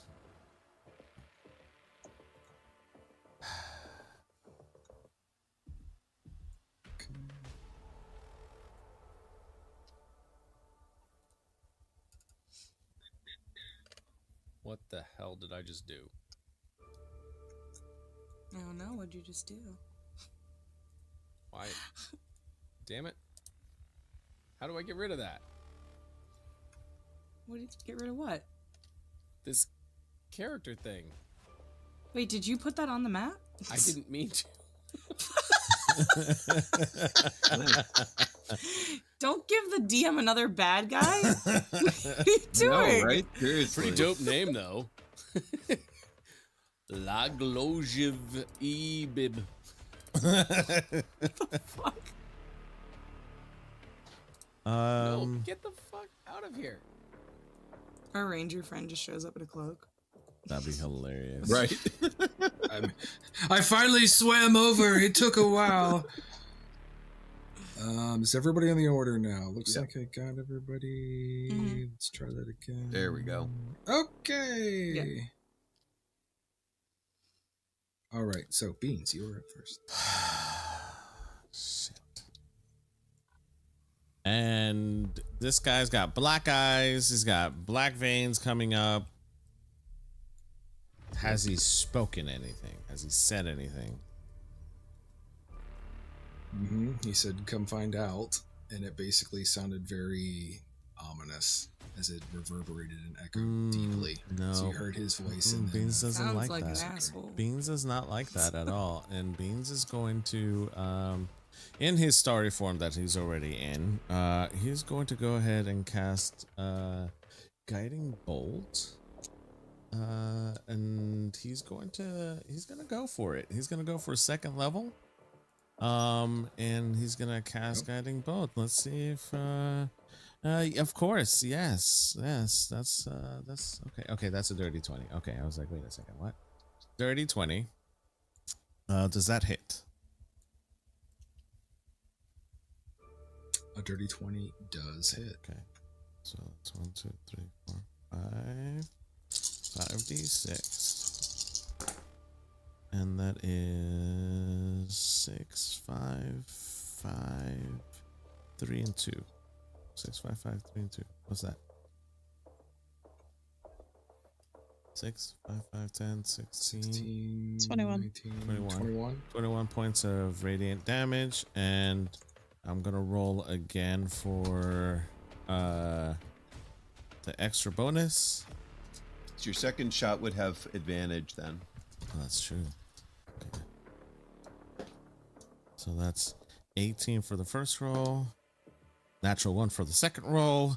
So that's an 18 plus 6. That's 24, right? 24, which I know hits. Definitely hits. And then that is 5 plus 4, which is 9.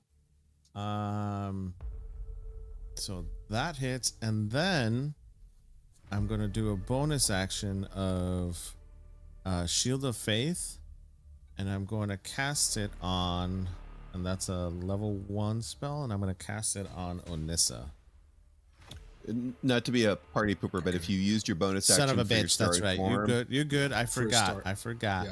I forgot. I already did one. Yep. It's okay. So we got starry form. Yeah. We're good. So that's okay. So here's one thing you're going to notice. When the radiant damage hits, the veins begin to drop.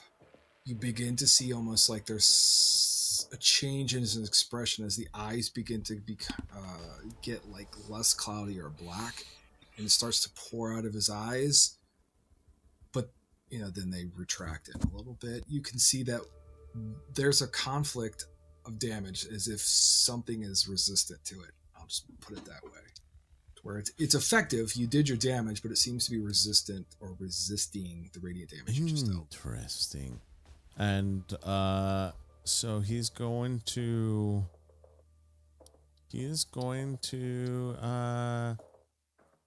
kind of just shut up and be shocked.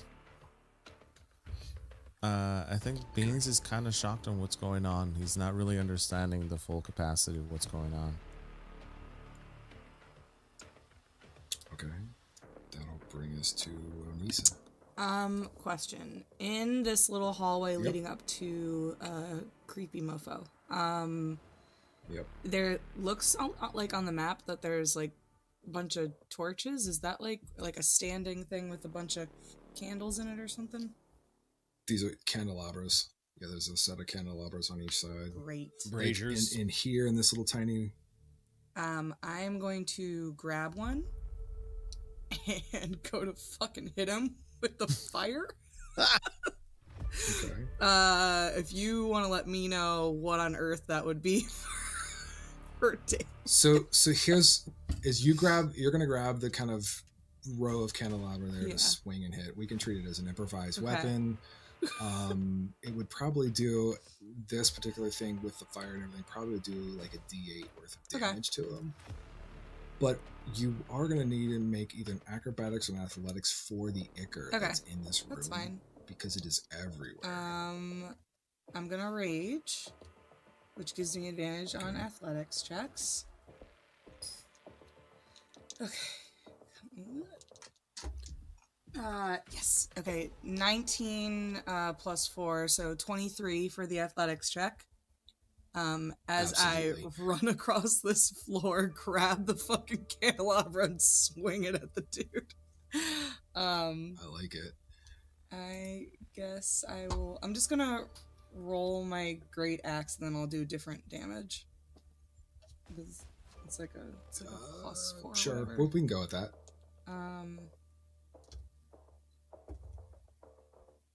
Fucking hell. Got a nat 1.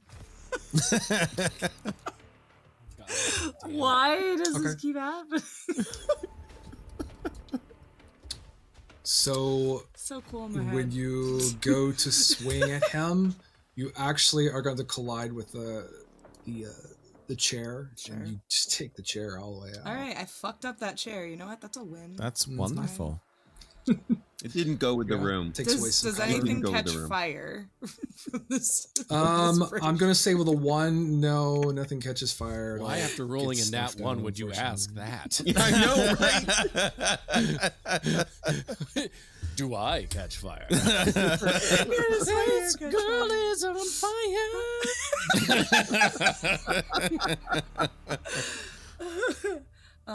So if you want to put your token where you would end your turn and decimate this chair. Got it. I am right where the chair is, I guess. Hold on. Why doesn't this one? I can't move my token anymore. You need to move you out to the hallway first, and then go through. Yeah.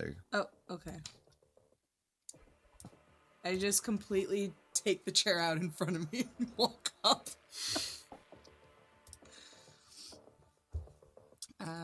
That is my turn. Okay. So I swear, guys, if I could just hit. That'd be amazing. as you Cool stuff It's happens. kind of amazing As you that get haven't right hit, there- Actually, I think that's you can see that he begins to breathe air in, and he is going to exhale a burst of brilliance and radiance in a 30-foot Oh, cool, he's cone. blowing me a kiss. So anybody within that 30-foot cone, give me a Constitution saving throw. so. Is that all of I'm us? good at this. I'm pretty sure it's pretty close. It's Does kind of it up go there. around corners though? That tracks. It doesn't say it goes. I'm gonna say no, so it doesn't go around the corners. So that only 'Cause it doesn't gets say. Boss and Twisted, or Northwolf. That tracks. That'd be I great. got an And I got a 8. nat 20, so that's a 26. That tracks. I love it when the dice tell the story with me. That's an 8. No. Okay, the 8 will fail.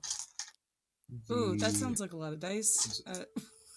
What you doing over 20. I there? know that's not encouraging at all. That's a lot of clickety Be claps. counting dice. He added a What dice is for every Freaking war crime that we tracks. committed tonight. That's right. That's a lot. That's a lot. That tracks. This is the revenge attack. That For our tracks. viewers. Add a die for every person we've killed. For our viewers, if you are ever in danger So of 25. enduring a TPK, make sure that you get Costco's 25 points roasted of nuts. radiant Oh. damage to beans, and then half as much, which is Wait, like wait. 12 points. Say that again. What? 25 points of radiant damage to beans because you failed the save, Is correct? Beans alive? And then half as much, which would be 12, goes to Nisa. Okay. And Nisa, you can see the form shift because you're like right up in his grill. That elven form almost looked like there was some sort of elongated face that had scales on it for a brief second when it exhaled, and then it went back into an elven. That- Oh, I used Stone's Endurance with my reaction. So I can shrug off damage. When you take damage, you can use your reaction to roll a d12, add your Constitution modifier to the number rolled, and reduce damage by that total. I So I- I'm going to Alright, do that. so as it I stands, think it's what you 12. see right now is utter fear in Beans' face as he's looking at this thing for the first time and doesn't understand what's around him. And as you see this burst of radiant energy come towards Beans, he freezes and Oh. he is knocked out. Oh, shit. beans. Oh boy. And he is now on the no. ground and has to perform death saving throws. Oh my god. Oh boy. In an opposite twist of fate, I take no damage because I rolled an 11 and I get a +4 to that. Wow. Awesome. So the other thing you will notice too, since you're right up there, is after he exhaled that, you're going to notice that some of that damage you dealt literally begins to heal. Ruh-roh. Okay. That will be his turn. Boulder, you're up. Boulder sees sort of this look of fear on Beans' face. He doesn't see the exhalation of radiant flame or whatever come from little Miss Who's What's It. But he does see the fear in Beans' eyes, and then he sees the impact, and it just immediately knocks Beans out. Boulder is going to rage, and he is going to scream, "Brother!" and just tear down the hall. He doesn't even like look. He's just tearing down the hall at whoever the hell this is. And he is going to attack. Do you mean that this is not like Boulder's Okay, Gate? Where so you can just lift Are them you up? you're going into a rage? Would you like to make an athletics or an acrobatics to avoid? is as like part of your movement, or the Icker, because the room is. Well, I'm gonna fly. Although, perfect. Yep, makes sense. Let's see here.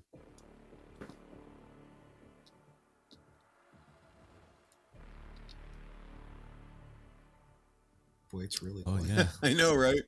And this is going. That's because going Beans to is be- out. Beans is knocked Doing a out. frenzy That's attack. why. That is back-to-back 22s. Oh, Yeah, Hell yeah. Absolutely great. Definitely land.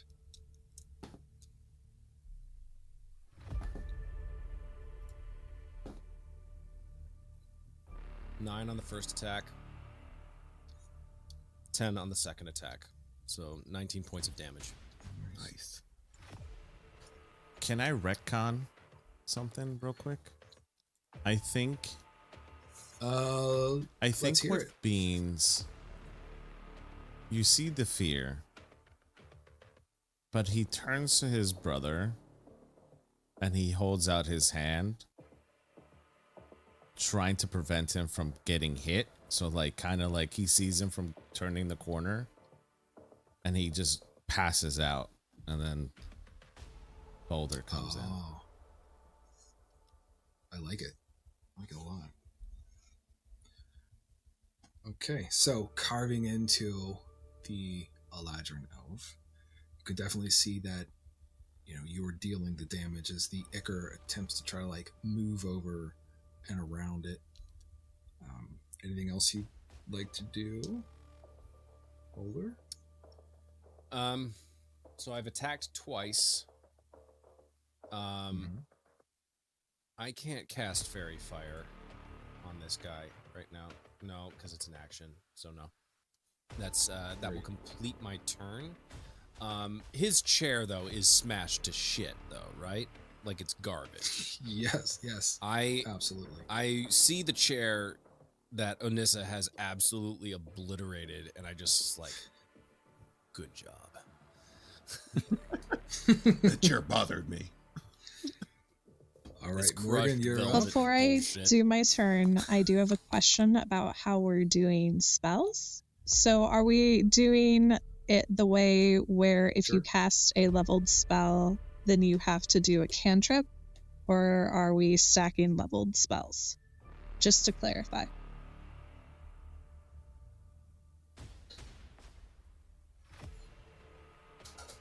Correct. As far you're like wanting to know if you're casting a cantrip Well, and a spell at the same time. I Is that cast what you're asking? a spell for a bonus action that is a leveled spell. Is my action then a cantrip? Correct. Or can I cast a leveled spell for my action? So like rules is written, you can't cast 2 leveled spells, but I didn't know if we were. Okay. Correct. Perfect. All right. Correct, that's the way I I'm am gonna play it. going to go ahead and fly into the room and land kind of crouched over Beans. And then I'm going to cast a 2nd level Cure Wounds on him. And because I am a Death Cleric, he gets automatically the max healing. So you're going to get 21 points of healing. Yep. Oh, heck Nice. yeah. And that's my turn. Gotcha. Bam, you're up. All right. Let's see. My dudes, the pucker factor's high. And he pulls out he's been smoking these sort of skinny cigarettes, and he pulls out from his beard a much fatter blunt this time, and sucks in the air, and haze sort of disappears for a second and then reappears here. And then because haze doesn't really touch the ground, he doesn't need to, he's going to move around to there so that he's completely behind this guy. We've got a little bit of advantage going on. And then we're going to attack from haze. Absolutely. First though, I do need to move up a little bit. Let's see, it's 1, 2, 3, 4. I need to move up 5 feet there so that we stay in contact. a 21 to hit. Oh, And I'm going to yes. drop the Cloud Strike again. So that is 12 slashing damage and 3 thunder damage, and he needs to give me a DC 14 Wisdom save.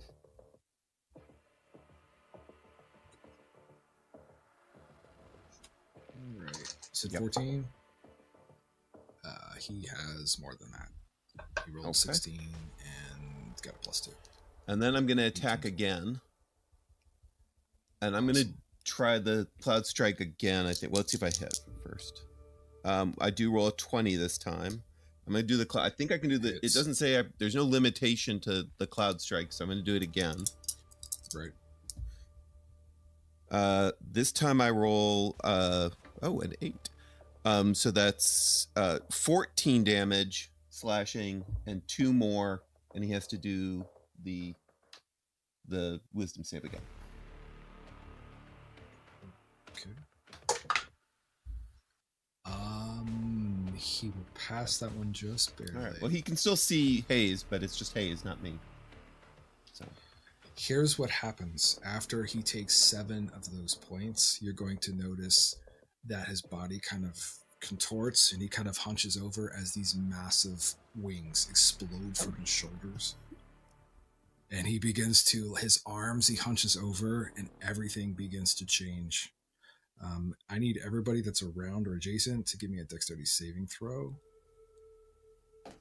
because you're going to be potentially pushed back for some stuff. I don't think he can push Hayes back.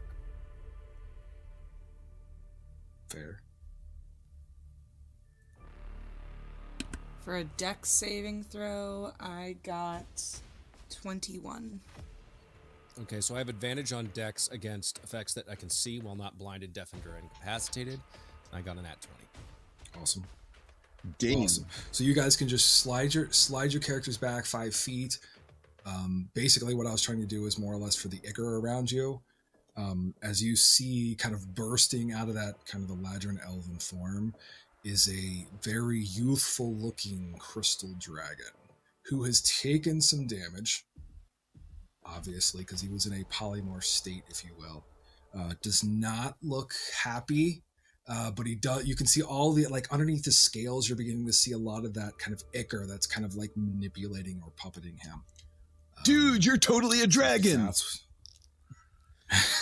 Dude, we're sorry about your chair. That's what happens. You totally tried to make my brother bite it. So, like,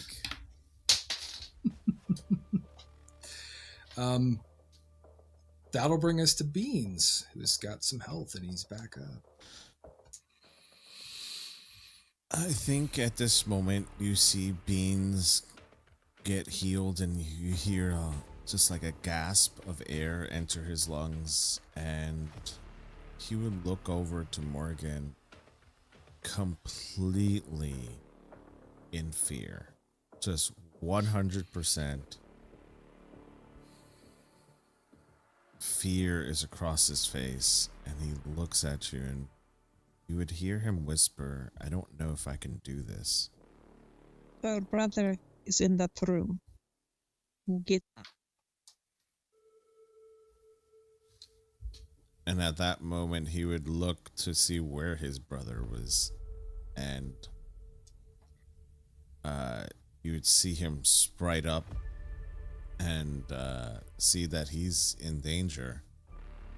And tears would start to roll down his face, and he would try to muster up the courage that he can, and once again, he pulls out his bow. And with a little bit more discernment look, he pulls onto the string, and this time he is gathering as much energy as he possibly can to now let go another guiding bolt straight into this dragon's weak spot, wherever it is. So he's gonna roll for guiding bolt. And that will be a nat 20. And Nice. What? he will bring he will bring Nice. back that arrow, and you'll see the guiding bolt get even larger. And I'm gonna roll for the additional damage.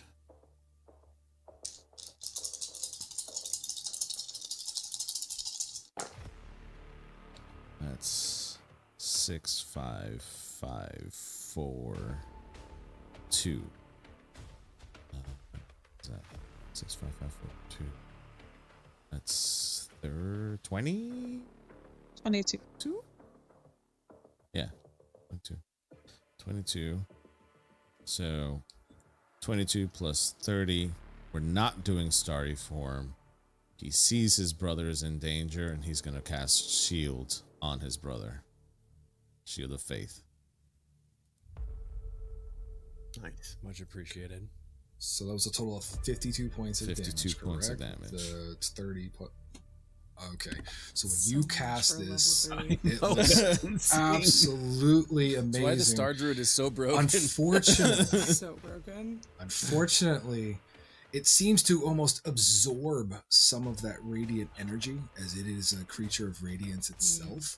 It does take 26 points of damage, and you do notice a lot of that ichor is blown and fried off, which kind of dazes the creature in a little bit of confusion. I will hide right behind a pillar. As he is, you could hear him kind of like not really use his full voice either. It's more of like he tells his brother, you know, like to be careful more than anything else, and to smash its face in, as he's kind of giving him a reassuring like thumbs up from the corner, like he's okay. Since like Bamp goes, little dude, and tries to hand him the blunt. I don't smoke. I'll take a hit though.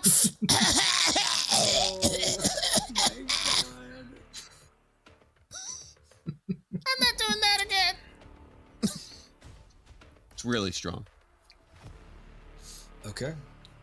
Onisa, you're up. I'm trying to think, because it seems like I don't think we're gonna be able to take out a fucking dragon, but it seems like the radiant damage is No bueno. getting the ooze off of him, like not like uncorrupting him. You're correct. So I don't want to like punch this guy. And I still have the candelabra with the fire.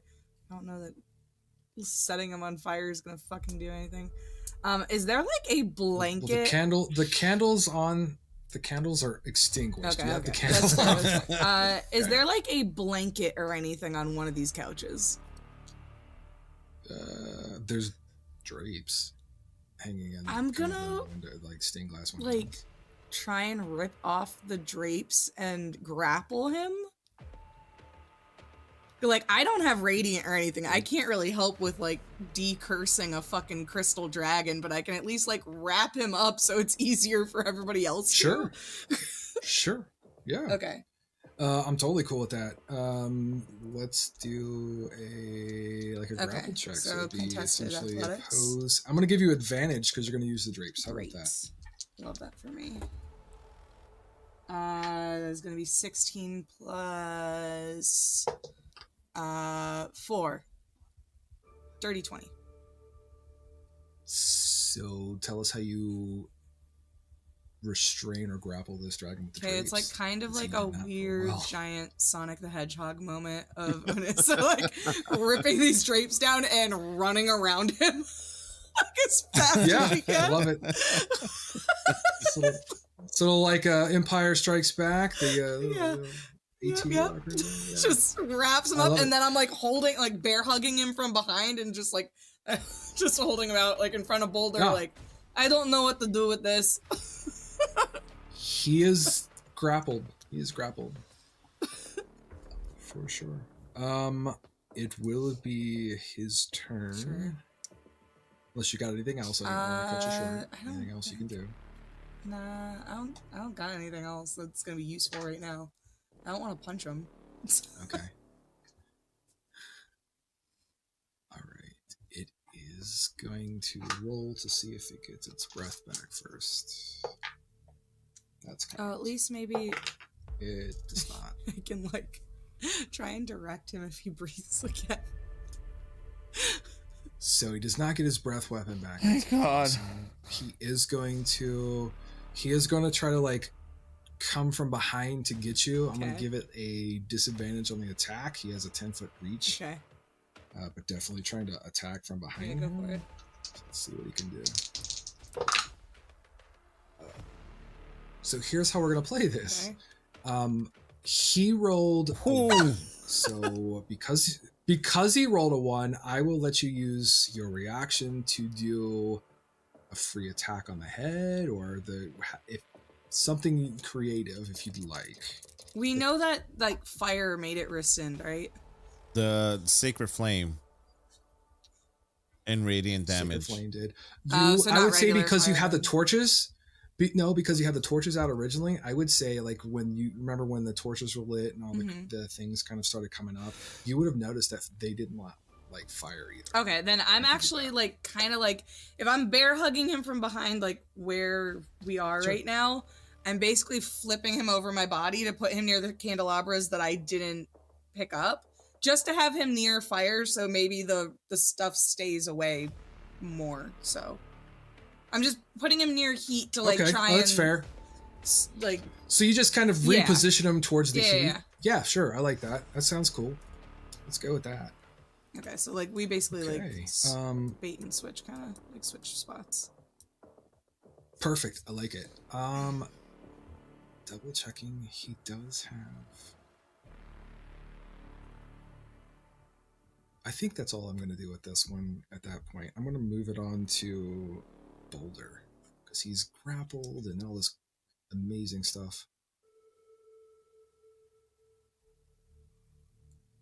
Boulder is going to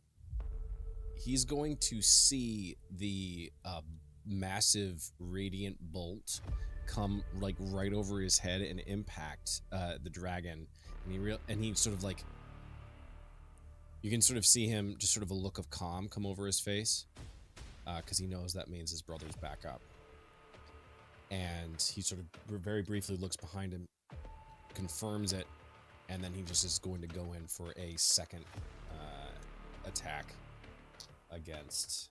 Now you would have advantage on this because I'm grappling him. Also, he was never attacked. He was the guy. Oh yeah. His brother just shot it with guiding bolt. Yeah, and there was no attack made, so this is the first attack after the guiding bolt. That is a 23. I have never rolled this good. I'm telling in you, the history of my I'm life. so glad. Fairy freaking power. I'm so glad that you could do it currently right now. It is amazing. Meanwhile, I've No, never really, rolled so many astonishing. It's nat awesome. ones to punch in my life. Yeah, it definitely so hits. both of them hit.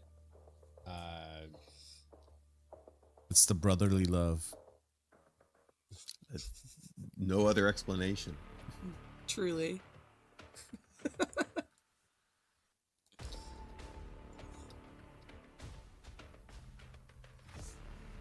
It's 11. I've never rolled more than one nat 20. That is insane. Brilliant. It was so good. Yeah. That I have the same spell too. is 26 points of damage. Woo! Okay.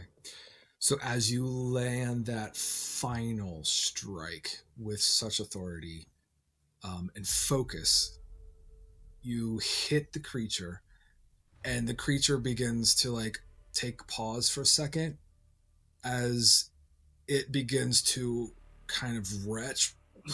This kind of bile ichor begins to kind of come out of it. And you begin to see it just kind of spill all over the floor as if whatever was inside controlling it is done, and it is exhaling and releasing everything out of it. I'm holding the guy's hair back at this point and just like rubbing his back.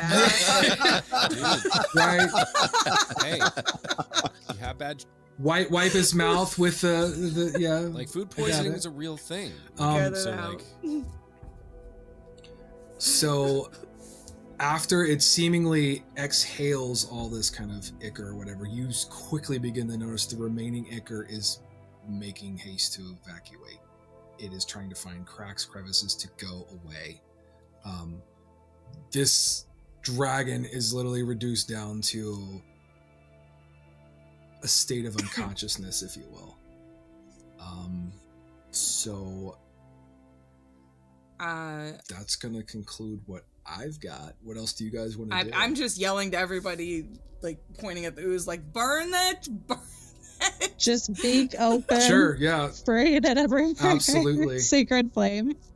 Yeah. I think this is a great point for us to leave this part of the story so that our next GM can pick up and see where they want to spin it and take it. So I want to thank everyone who joined us for our very first episode of Legends and More. We hope that you come back next week, same time. You can watch all these talented people carry the baton and progress our story how they see fit. Who's DMing next time? Rachel. Hey, Rachel. Yeah. Why don't we go ahead and do just like a quick go ahead and reintroduce yourself and plug anything you want to plug. We can start with Sure. Let's start with Rachel since you're I am Rachel. I am once again the Organized DM. You can find me on socials under that moniker, and I also have an Etsy shop where I sell tabletop terrain and TTRPG accessories. I am in a couple of different actual plays, but it is mostly Feydark, Castleton, and then sporadically in here and there. And I'm very excited to do the rest of this project with you guys. Awesome. Right on. My name is Norfolf911. I am one half of Twisted Fates, so you can find me on all socials as Norfolf911 or Twisted Fates. You can find me pretty much everywhere on the internet. I am currently in a ton of actual plays. One Castleton. I am in my own stuff in Candela. I am part of the Wounded Warrior Project, charity streams that are coming up in the near future. Whenever this releases, they probably passed, but I am also a part of Vampire the Masquerade, which is every other month or once a month, every month on a Saturday, live on Twitch. We are also going to be doing Vampire the Masquerade ourselves. We're going to be also doing Vecna Eve of Ruin on our channel on Twisted Fates, which is going to be fantastic. We got some awesome ideas. We also have some really cool stuff planned for Twisted Fates in the near future, which I won't give away, but some involving some people in this chat. So I'm very excited about all of the upcoming projects. The best way to find out what I'm doing and what we're up to is just follow us on our socials, because it's a laundry list of things, and I'm very excited. So it's been a pleasure sitting here and playing a little small guy named Beans. All right, Andy. Hey everyone, MrDanDyDM here. You can find me at MrDanDyDM on all of the socials. I am the Dungeon Master for Our Flag Means Doom, Survivors of Ashkelon, and Shadows of Ashkelon. And I am really excited to be a part of this project, along with some of the other projects that I'm involved in with Candela Obscura. Also, as I mentioned, Janelle will be DMing Salvage Union coming up in August. We'll invert that so you can actually read it next time. And I have some games going on at Gen Con. If anyone is there who is interested, it is all of the games I'm involved in are going to actually be set in my homebrew world. Nice. It will be performed. And if you see me at Gen Con, please come up and say hello. I'm looking forward to seeing y'all. Awesome. Janelle. Hi, everybody. I'm Janelle, or Boss Jellybean, all over the internet. I am the DM of Feydark Eclipse. I'm also heavily involved in Castleton, not only as a player, but as the web designer. I'm also in the Obsidian Syndicate on the Twisted Fates channel for Candela Obscura. Other things coming up on my Twitch channel are going to be Salvage Union. And we also have, oh my gosh, I completely just, burned stones with the stone burner. Dwarves in space. Coming up. And yeah, just bunch of projects. I'm doing look it up. Yeah. Nice. Right on. I'm Michael. I'm half of the Dadvantage. You can find us as the Dadvantage podcast on a number of socials. I will also be at Gen Con, but nothing planned. I'll just roaming around. So Andy, I'll come check you out. You can also, Awesome, I mentioned earlier in the podcast, we're going to be doing some Disney princess battles with some theory crafting that we just finished up. So you'll see me as Rapunzel. And then Andy, my partner at the Dadvantage, just finished up his successful Kickstarter for his totally real fake dice donut holders. That's amazing. So those of you who got them should be Cool. able to get them, but you can also go check him out at Dodeca Donuts. I'll give him a plug. Awesome. And I'm Eric, the Grin Master for Creating Grin, and I want to thank the players for playing with me this evening. And I want to remind everybody, keep grinning. Woo!